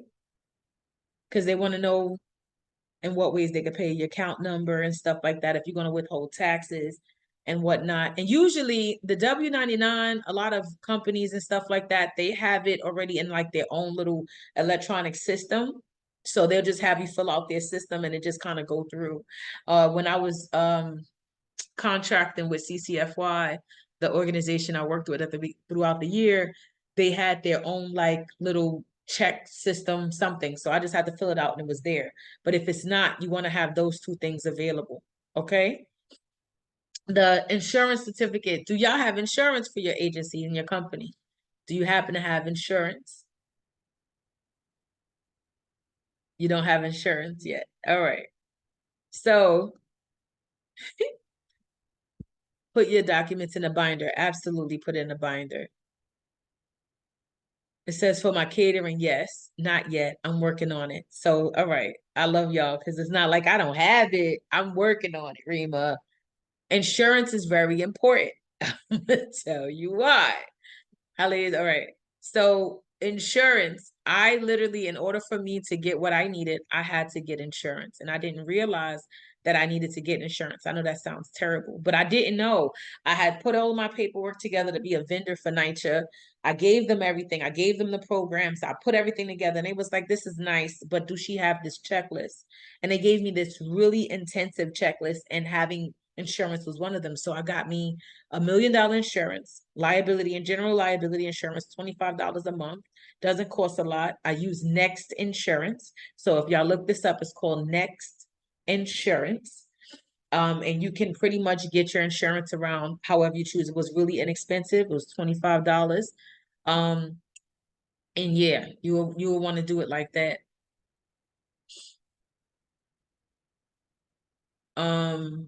Let me see what else. Then your bank info for ACH, direct deposit payments. So not to be in y'all business, but who do you bank with? This is important. I've decided to bank with Chase because I've had previous business with Chase before. So depending on who you bank with, they should be able to get ACH, which is your direct deposit payments. So if you're doing this stuff in the city, you want to be able to get that. But because I'm who I am, let's look this word up so I can give y'all the real acronym. ACH stands for what?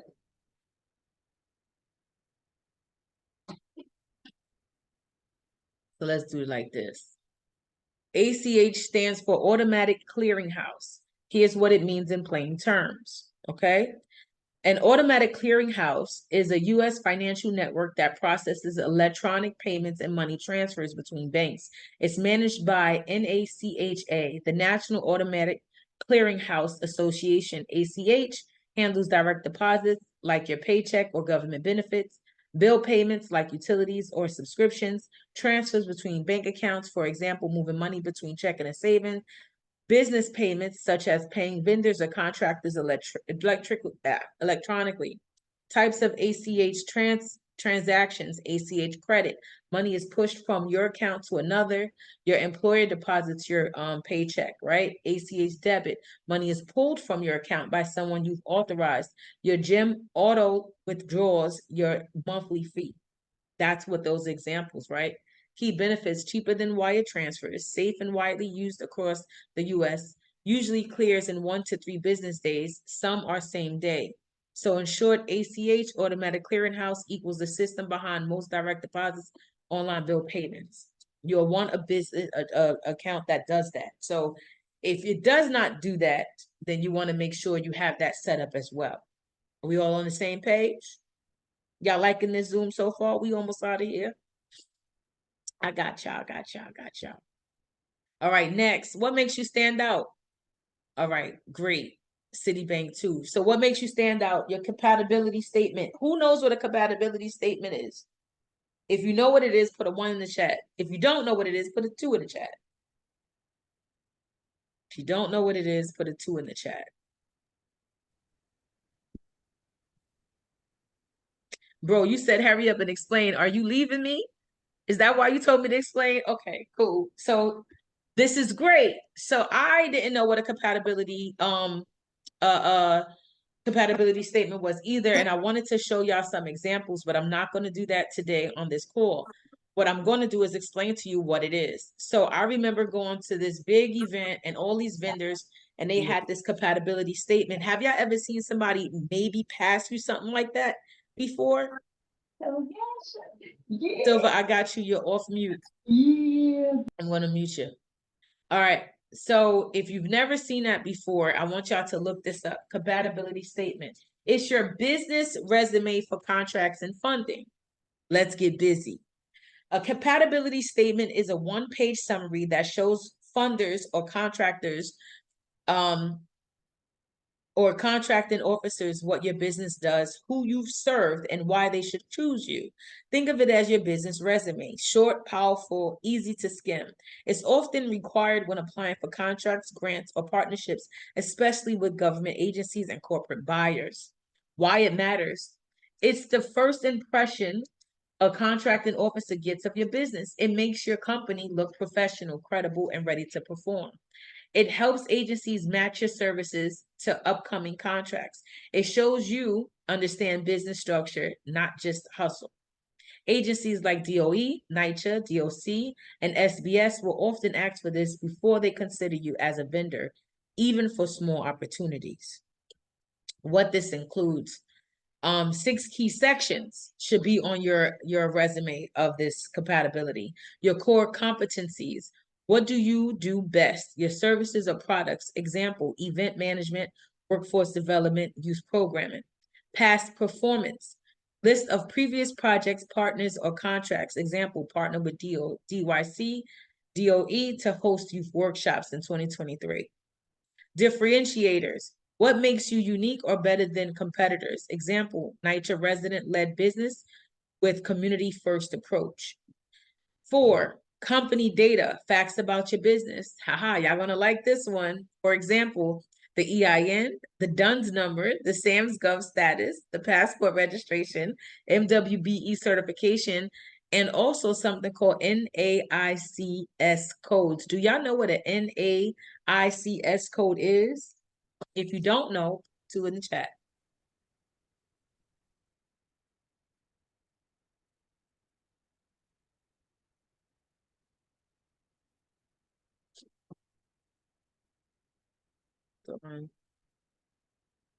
Yes, Kim, that is the perfect example of a compatibility statement. Kim has one. Not sure if Kim can put it in the chat. I don't know if you can add a file to the chat, Kim, but if you can add it, Kim, and you don't mind sharing, I would love for you to share that with everyone. Sure. I'm kinda trying to fit into the chat, yes. All right, so NAICS stands for North American Industry Classification System. What it is the NAICS code is 6-digit number used by the US government to classify businesses by the type of work they do. Okay, I got that? All right, let me get to this chat real quick. Right. It says it's basically a business category code that tells federal and state local agencies what industry you operate.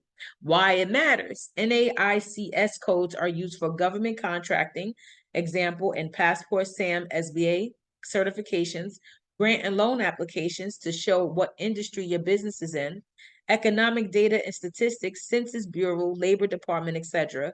Business classification, like if you're a construction firm or consultant, childcare center, etc. Right? And they have different codes for different industries. So if the industry is business consultant, your code would be 541611. The description of that code is administrative, management, and general consultant services. If you did child daycare, it'd be 624410. child daycare services. If it's graphic design, so they have it for like everything, right? Graphic design, 51430, graphic design services, community development nonprofit, 813319. And you can have a multiple of these codes, but you have to put it in a register. It has to be registered, right? Where to find yours? You can look it up in the official site, census, right, census.gov/NAICS. Now, if anybody want to be helpful, you can write this in the chat for me, and I appreciate it. I'll read it again. www.census.gov/NAICS. Thank you very, very much, Carmen. She did it. And that is where you will go to find your NAICS code for your compatibility statement. And then on here, you'll also have company data. I said that, your contact info, who and how to reach you, right? And then visual and branding, add your logo, tagline, and clean design. Keep it one page.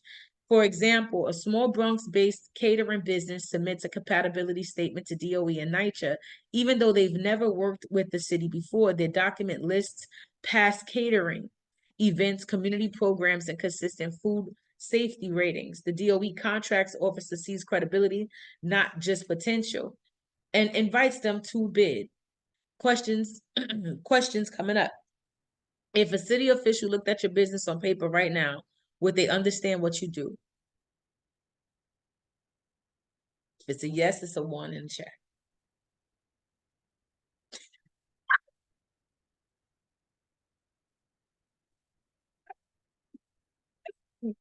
Okay.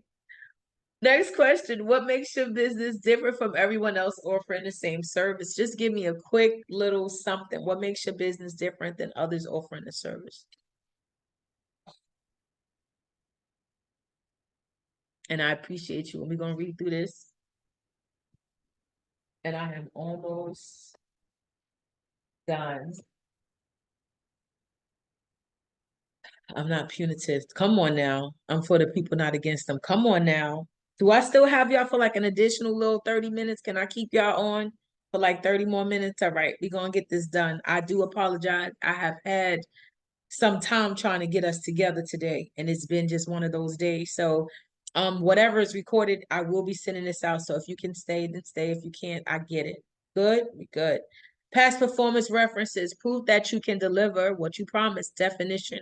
Past performance refers to track record of work you've completed, paid or unpaid. That shows you can deliver results. In simple terms, who have you helped? What did you do? And did you do it well? It can include city contracts, private clients, or even volunteer work if it proves your skill. Why it matters.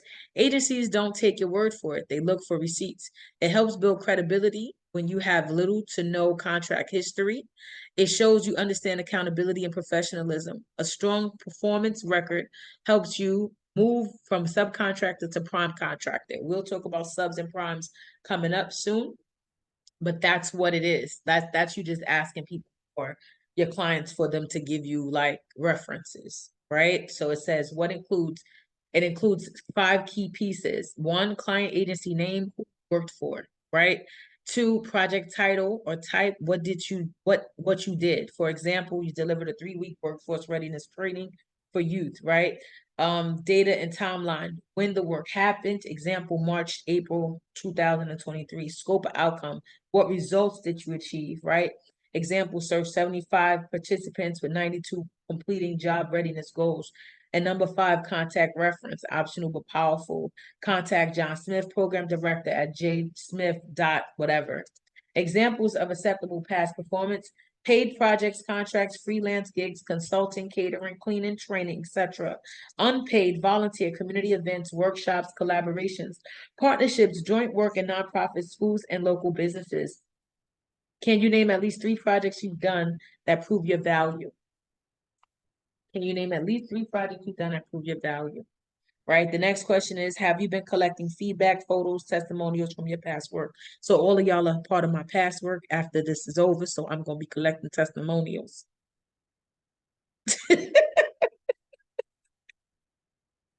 just testimonial coming up.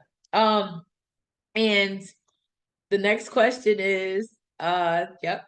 The next question is, if the city asks for reference today, who could vouch for your results? Who can vouch for your results, right? I want you to think about that. And so as I close this piece, is your compatibility statement gets you noticed. Your past performance gets you trusted. When combined, these two tools tell the story funders and agencies want to see. You're organized, reliable, and already doing the work. Now you just need the contract. For example, a Harlem event planner with no city experience used past weddings and school events to prove of a project management performance. They landed their first DOE contract, right? What story does your business resume tell right now, right? Could a stranger understand why they should hire you? I want y'all to keep these things in your mind as we move to the next slide.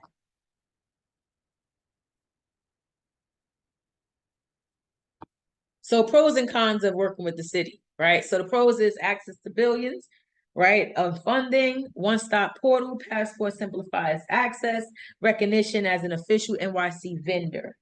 Cons, glitches in the system, time-heavy setup process, strict record-keeping pressure.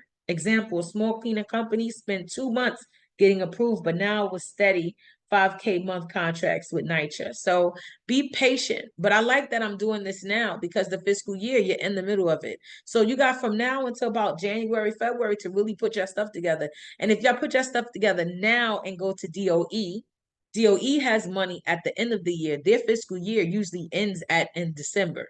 So DOE have a lot of program money, and they don't usually spend their program money as fast as you think. So you can kind of like tap into the DOE system around their money and get contracted with them. There's a lot of people that contract with the city, and I think each school get like 25,000 each. You need turkeys, then I would tell you for your turkeys, it's best to start hitting up. It's so late in the game right now because we're already in October. But your better bet is to go on your community and hit up the supermarkets. A lot of people don't know that. Go to these local supermarkets. They will deliver, they will donate. And if you're looking for donations, the best time of the year to put out for donations for Christmas, schools, all that stuff will be in June.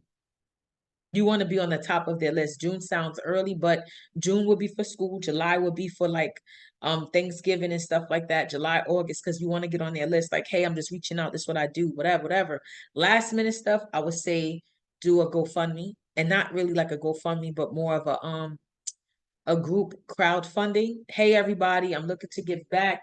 And this season, I'm looking and ask everybody if they could do $20 or they could bring me a turkey. One or the other will help to provide food for 50 families we're looking to feed in the shelter. You see how specific that ask was and why and where I'm putting it. You want to do that, then you want to take pictures and show your funders. Could be your neighbor that just gave you $40 to do it, but you want to take pictures and say, thank you so much. Look at how the happy faces of the people, blah, blah, blah, blah, blah, blah, blah. You got it. Even if it didn't cost you as much as you asked and you use half the money for overhead, it doesn't matter. Here's the pictures of where your money went.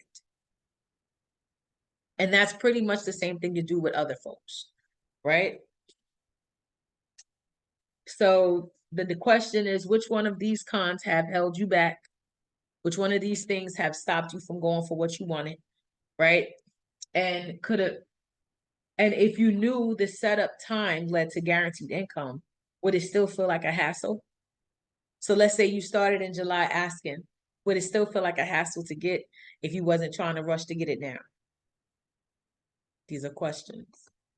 And I'm not a nonprofit. So you don't have to be a nonprofit to ask for anything. Did you know that? Are y'all aware of that?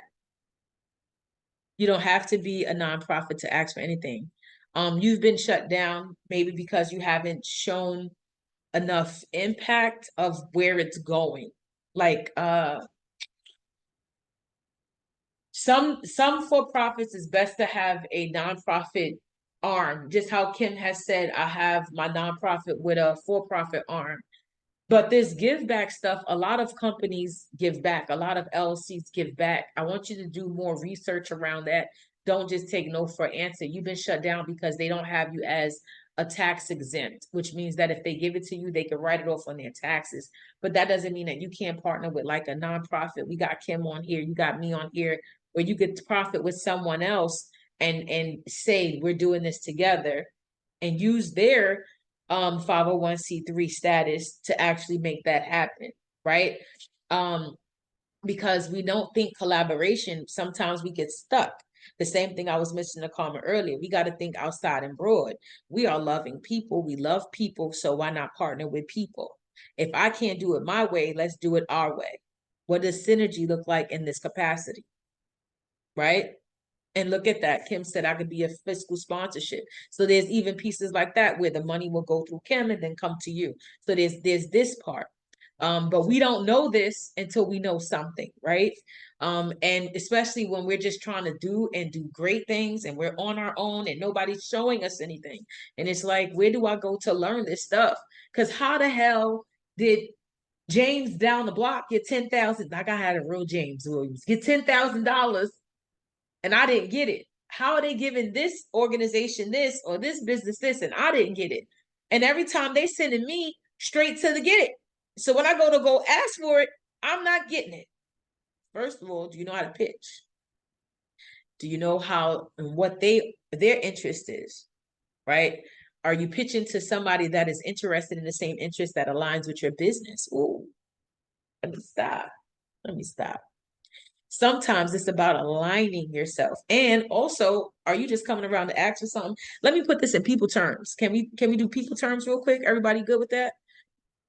You have a cousin that you never see. Your cousin only come around. Your cousin comes around only on their birthday. And they know you're gonna cook. So you cook every day, let's say. And they know you're gonna cook, so they only come around their birthday and come around with their hand out. It's my birthday, give me. And you're like, bruh, but I don't see you no other time throughout the year. I don't know what you've been up to. I don't know what you're about to use this money for, but you have your hand out every year. Why you have your hand out every year at this time and I don't see you? What does it look like to start volunteering with some of the organizations and foundations that you want to partner with? What does it look like if they see you more, show up to their events and push out their events and talk to them? They want to be your friend, like Jesus. They want to be, I said what I said, Kim. They want to be your friend. So you have to friend these people. You have to figure out if y'all are on a line. So I'll go here. So Exodus Transitional Community is about reentry. If I had a reentry program, I would want to partner with Exodus as much as possible because in this next year, I'm showing them what I'm doing. They're watching me have group. They're watching me do these outings. I'm taking some of their participants. They trust me. They love me. And let's say they didn't have the issue they have now, but they had funding. They had money in their bank. And I said, hey, listen, can you be my fiscal sponsor? I want to go for this grant around reentry. I know you guys are not going for it, but I want to go for it. They may say yes, I'll do that because I know you. We have a relationship. But let's say, right? Let's say Exodus had a small micro grant they wanted to give out, and they only give it out every once a year. And the micro grant might be $5,000 up to like 10 grand, whatever. But because I've been working alongside of them and seeing them and talking to them and building that relationship, when it's time to give that grant up, they watch me do all the work that I've done. What you can easily do, Silva, I'll give you some more stuff, right? I want you to just go and knock on these doors, knock on the supermarket door, knock on anybody that has food door, right? I want you to also tap into the schools and all that stuff. But you're not going to do this one time. You're going to put a timer on your schedule and you're going to tap in with everybody at minimum every 2 weeks. So every 2 weeks, you're going to send a thank you email. You're going to send an update email. Hey, can I just add you to my email list? Now, here's the cool thing about an email list. As I sent all of you an email, I use BCC. I hope you're taking notes. BCC. Now, if I look like I emailed you under BCC, you don't know how many more people I emailed. All I asked these folks was, let me get you on my email list. Now I can send them emails about whatever individually and still have them as BCC, where I have myself as the two person. So I'm sending this to Coach Rema the Great, but it's BCC to Silva, right? Now I'm sending this email, hey, this is how many people we affected, impacted. We were able to get this many things done this week. We're so happy. So if you're interested in purchasing or if you're interested in donating so we can teach another group or cohort of the youth this, and the third, then great, whatever. But you're building that relationship. Now they're seeing these emails come in. Now you're talking to, like, let's say this is a supermarket, and let's say the supermarket is doing some kind of, supermarkets don't do a lot, but let's say they're doing some kind of random sale of some sort or whatever, and you see it and you start talking to the manager and you're like, yo, what's up? And you know your sweetheart. So you can actually do this. And you're talking to the manager, his name, what's your name? Mario, Mario, what's up? Now you go into that supermarket often. Mario, stop playing. Mary, listen, this is my flyer. You know, I got the shop around the corner. If your wife needs a quick wax, I'll give her a wax. Pull up. Yo, Mario, yo, your wife came through with the wax. Look at her. Oh my God, she's cute. Yo, Mario, what's up? Da, da, da, da, da, da, da. Mario, Mario is tired. He loves you. That's Silva. I know her. Then you go, Mario, you know, why you look like that? So, you know, I've been contemplating. I don't know how to ask you this, but I want to give back to the community and I want to do a Thanksgiving drive. Do y'all sponsor turkeys? This is the act that you're doing in July, August, right? Do y'all sponsor, and would you be able to sponsor that? Right? Right, Carmen, encourage her. Would y'all be able to sponsor that? And then Bond is going to say, absolutely, it's for you. I see what you've done for the community. I see what you're doing for the kids. You ask them to come table, and maybe not table, you pass them this, right? This is your second annual. Well, on your third, you'll be great. You'll be bigger. The second annual, it's going to be big as it's going to be, but you'll be bigger in your third if you just take this little step, right? We just have to, the word been out since January that, well, now it's time for you to do it in a very different way. We have to build relationships with people because people don't give to purpose and mission and all that we got. They give to us. Do we look effective? I'll give you another example. Your cousin is always doing something. Matter of fact, fuck that. And I cursed. I think this is the first time I cursed on here, right? Tonight. Fuck it. You see me busting my tail for the last 3 years, specifically this last year. Seminar, book, seminar, book, event, street closure, this. I got this webinar. I would love for y'all to come out. You are now sitting in one of my creations, and you invested in it because you watched me over the year. I did not stop. Watched me over the year. I've been doing this over the year. And you said, I know she's good and I don't mind investing in her. Welcome. That's how this works. We have a relationship, and if I just seen you and high-fived and liked something and kept it moving, if I never was doing what I need to do and you never was a witness to what I've been doing, you wouldn't be here right now. You wouldn't believe in this enough to be here right now. There's a lot of people that signed up and they're going to find it. Maybe next week they'll jump on and we be good, but you wouldn't be here right now. I want you to be such a powerhouse out loud and bright to every one of the founders that you're looking at. I want you to connect with somebody in Amazon. I want you to connect with somebody in Walmart. I want you to connect with somebody, and it doesn't matter. It doesn't matter that you don't have a nonprofit. It doesn't matter. What matters is you want to give back, and what matters, you need to build a relationship with people that are aligned with you.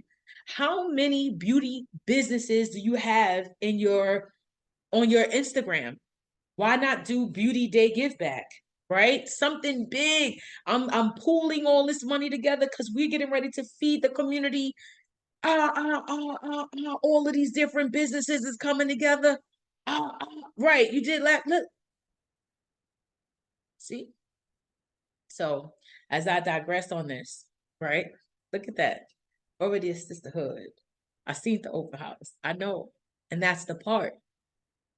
You got to keep it going though. You got to be consistent. I saw it. You got it, and I shared it. You got to be consistent.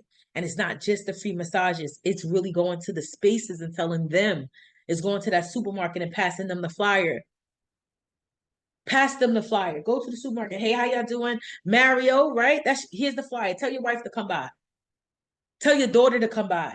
And when she show up, you give her every energy you got. You turn up. Where she's talking about you all week long. We're going to go to the next piece. I ain't going to keep you on much longer. I got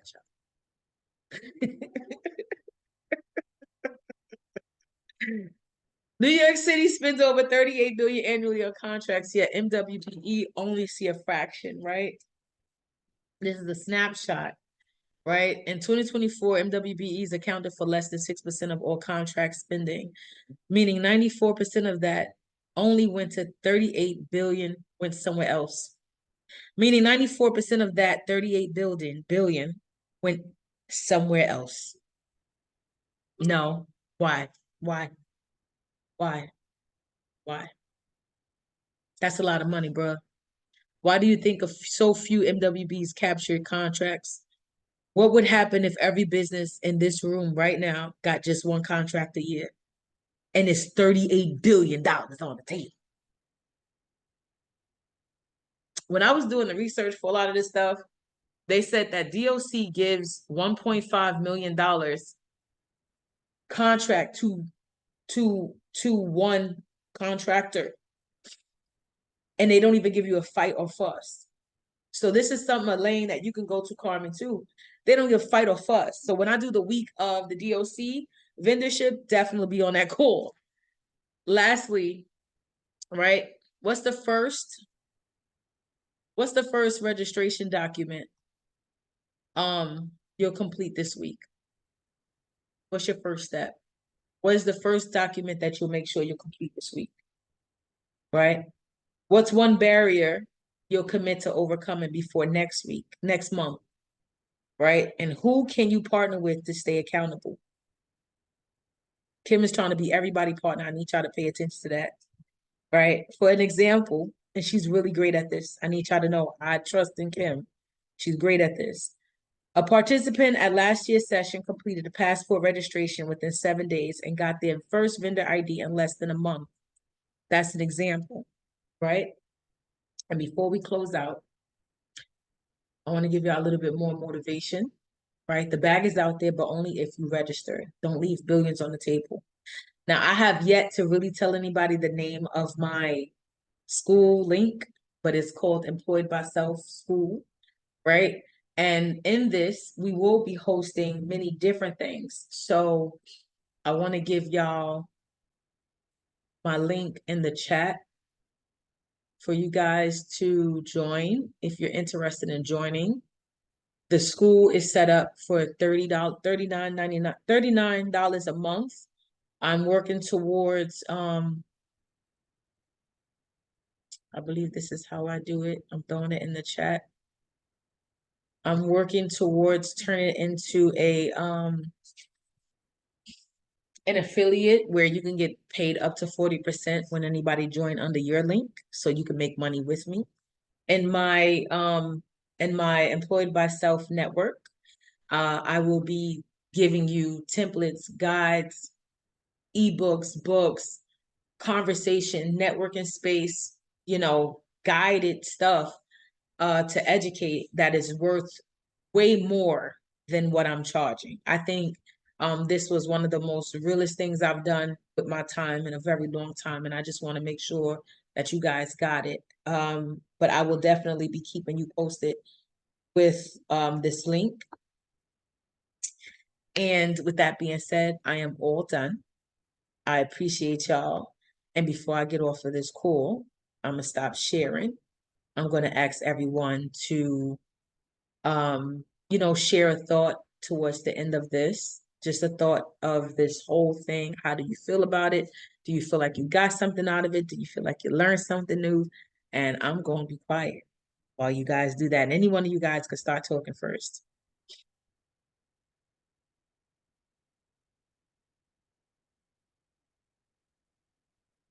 Got it, Carmen.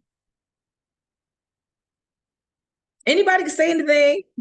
You can talk. It's recorded. I don't know. What are we going to talk about? What are we going to talk about? Oh my God. Oh my God. Oh my God. What did you get from the seminar? Did you learn something new? How do you feel now that it's over? So it's my first time listening to all of this.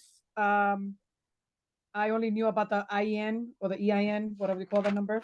Everything else I didn't know anything about. So I feel like I have a motivation now to like actually figure out what to do and how to move forward. And right now, there shouldn't really be an excuse for me.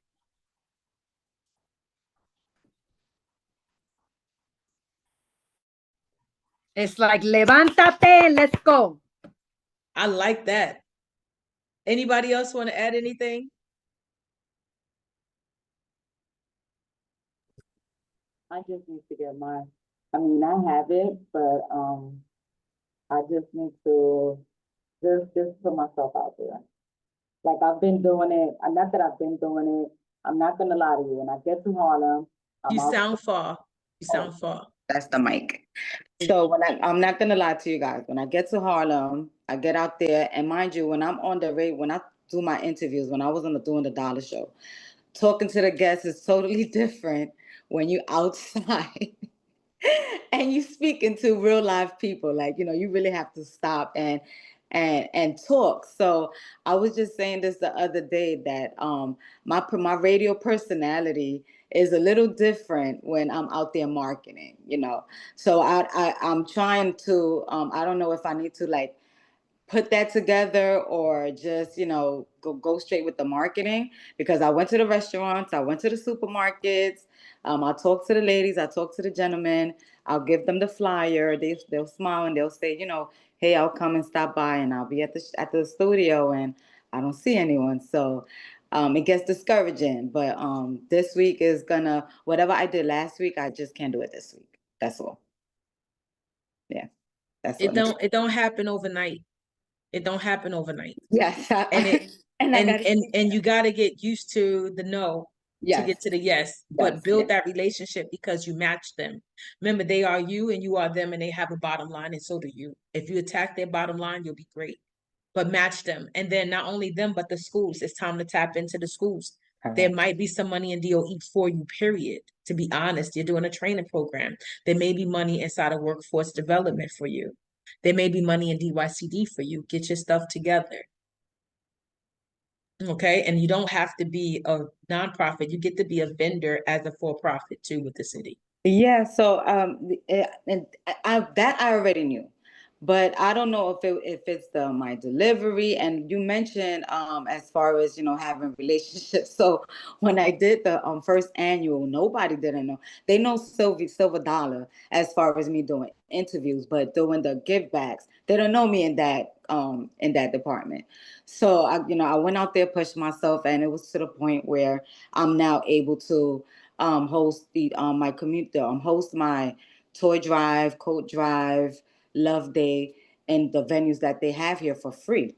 So that's like that's great. So now I'm in Harlem, and I'm like, okay, whatever you did in the Bronx, do the same thing in Harlem. But Harlem vibe is a little different. So I'm trying to get just trying to learn the community, just trying to learn them. I appreciate that. Just you gotta for Can I me, jump in for like 2 seconds? huh? Can I jump in for like 2 seconds? Sure.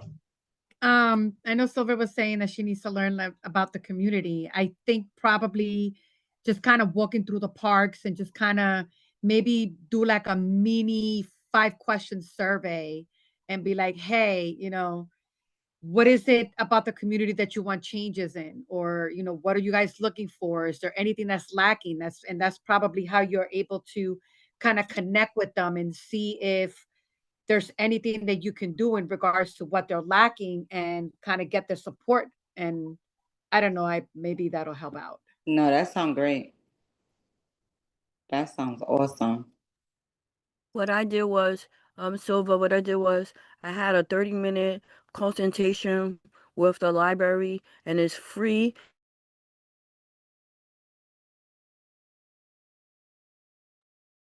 It froze? Yeah, she froze. Okay. Oh no, Kim froze. Carmen is silly. Kim, if you can hear us, you are freezing. You are freezing. But these are things that we have done. That's The the area point. and neighborhood which you live. Wait, Kim, you froze after you said I had meetings at the library. Nobody heard nothing else. Okay, I'm sorry. I had a meeting at the library. They give a 30-minute consultation, and they give you market research on your demographics, psychographics, and all of that. And then the second point, Coach Rema told me that you should target the area, the close proximity in the area. Like, say for me, I live in East Harlem, Spanish Harlem. So I would target my proximity of East Harlem to start with. Mm-hmm. Okay. That. That's exactly that's what I'm saying, because you're in both places. You have enough in that area, but you just have to build those relationships too. Maybe this is what I did. Can I be honest and transparent in this space? For like the last 2 years, I don't know nothing. I think earlier last year, January, I admitted to that online. Somewhere in November of 2023, I did a quick video and I said I want to lose weight. And I said I want to make money. And I said I want to get a size 16. I know I'm gonna show you why this is important. I said I want to be a size 16 and I want to be $1 million in the bank, right? Not owing nobody nothing. And what I realized by January, I didn't know shit. I had no knowledge of anything. I had this large following. I have this big hunger. I know nothing. I don't know what my body type is. I don't know nothing about anything. I just been doing stuff for a long time, just doing stuff, getting up and making it work. And we as people, we make it work, right? We have an idea, we have a vision, we make it work.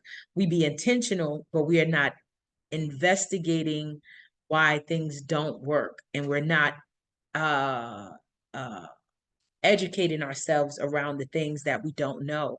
What we say is we already been doing this. I did this already. I did this for the last 6 months. Why it's not working? I don't know.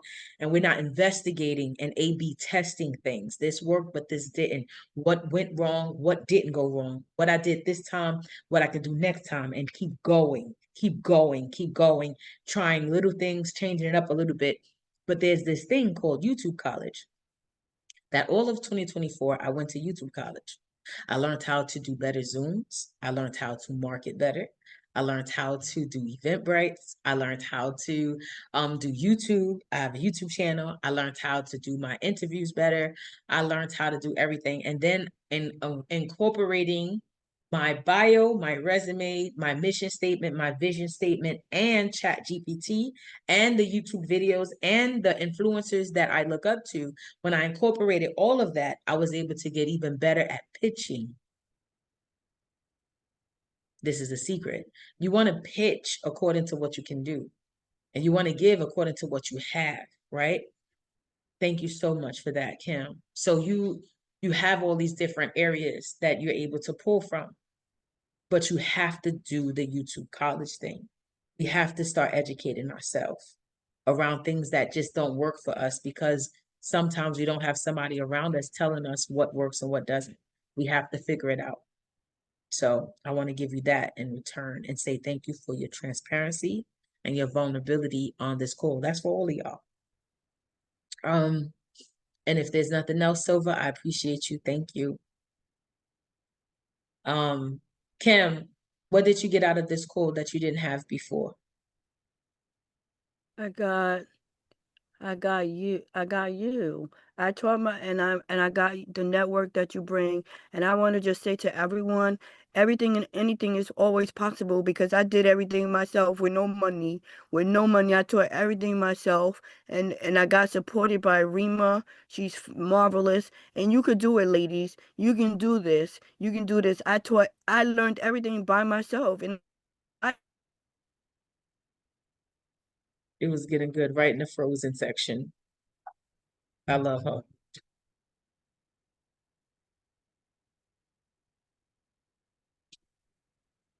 Kim, you're frozen.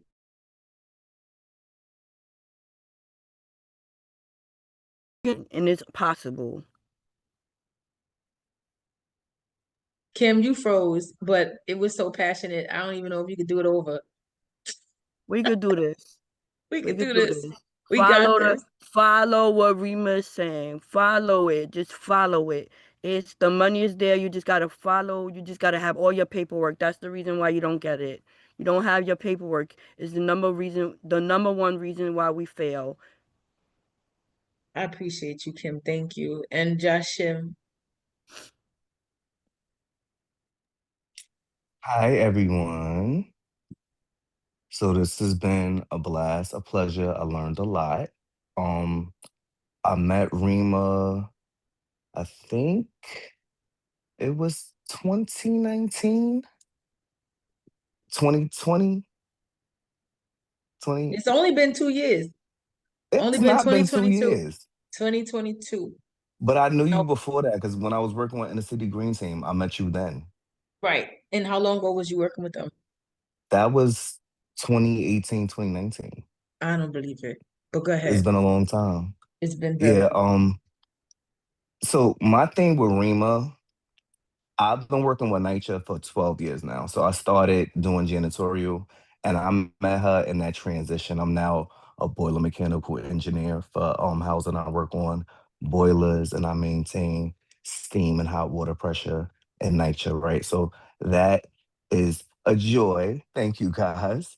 That is a joy. But before I got there, I was like really feeling low because of the demand of the janitorial job and the effect and the affect people have for people in service positions and those things. They were starting to get to me, but the main thing that always made me feel better was giving back because I realized a lot of those people's frustration had absolutely nothing to do with me and everything to do with the landlord. And I work for the landlord, so I'm like, I understand how y'all feel. However, we're here to have a good time. So y'all need to, have a moment away from that. I'm here to help you get to whatever that looks like, right? So the other part is I would like the transition out of having to work for NYCHA and maybe get some money from NYCHA as a vendor. So whatever that journey looks like, I'm prepared to take that. I And shout appreciate out you. to y'all. Thank y'all for being vulnerable. Thank y'all for doing what y'all do. Rima is one of my biggest inspirations, my biggest motivations.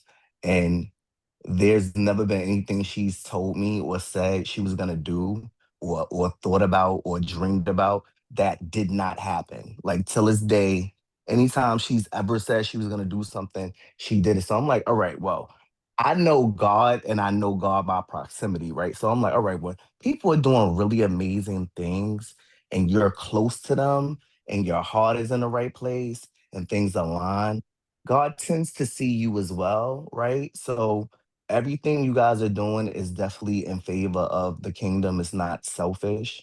And I just encourage y'all to continue to do so. And I hope to be of service to all of you guys. If you need me, I'm here to definitely give you that push if you need it. And I want to see y'all at the top and have a seat at the table with y'all. So let's do this. Oh, you gave me all the goosebumps and stuff. I love you so much. I love So you I too. appreciate y'all. Y'all seen the link. Please join the school. There's way more happening in there. It's $40 a month. I also can create program and talk about anything that may be on your mind. And I would rather do it in that space where it's paid. I do charge for 101 at 150 an hour. And I also help people create things like books and stuff like that. And I also charge for that for the creation courses. The workbook creation course, I'm working with one person from the whole cohort that wanted that. And they are paying me about $600 to do that. So the numbers is up there. I'm doing work and it's payment plans and stuff like that. So if there's anything that you want one-on-one, holla at me. If you want to get it and me put it out there for the groups and everybody, let's get inside of the school link. Do everybody have the school link before I get off this chat? Do everybody have the school link?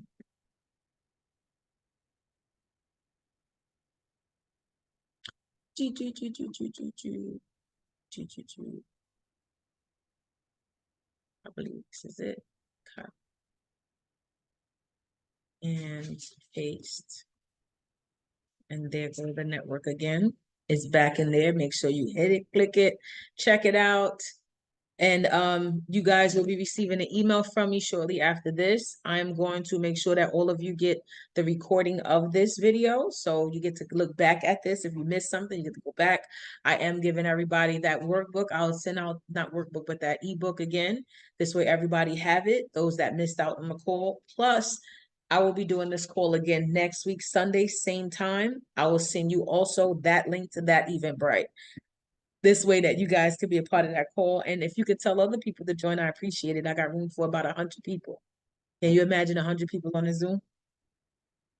So let's make it happen. And Carmen, you're more than welcome to come to Harlem and come down here to visit whenever you want. We would love that. We would love to have that happen. And Silva, we got to visit the shop just to visit the shop. So thank you for the invite. Make sure you all connect with each other. If you haven't, put your stuff in the chat.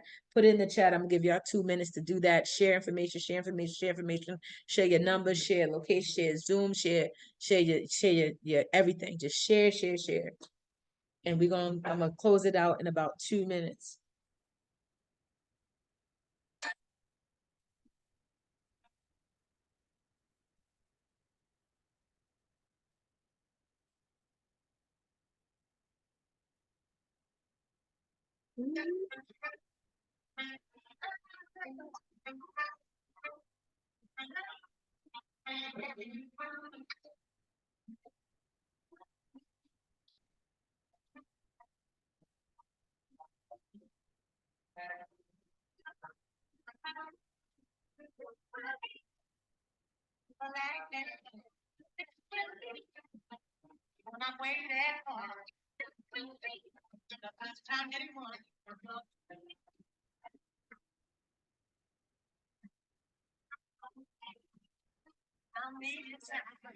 So everybody, I love y'all. Thank y'all for sharing. Thank y'all for tuning in. Have a good night, everybody.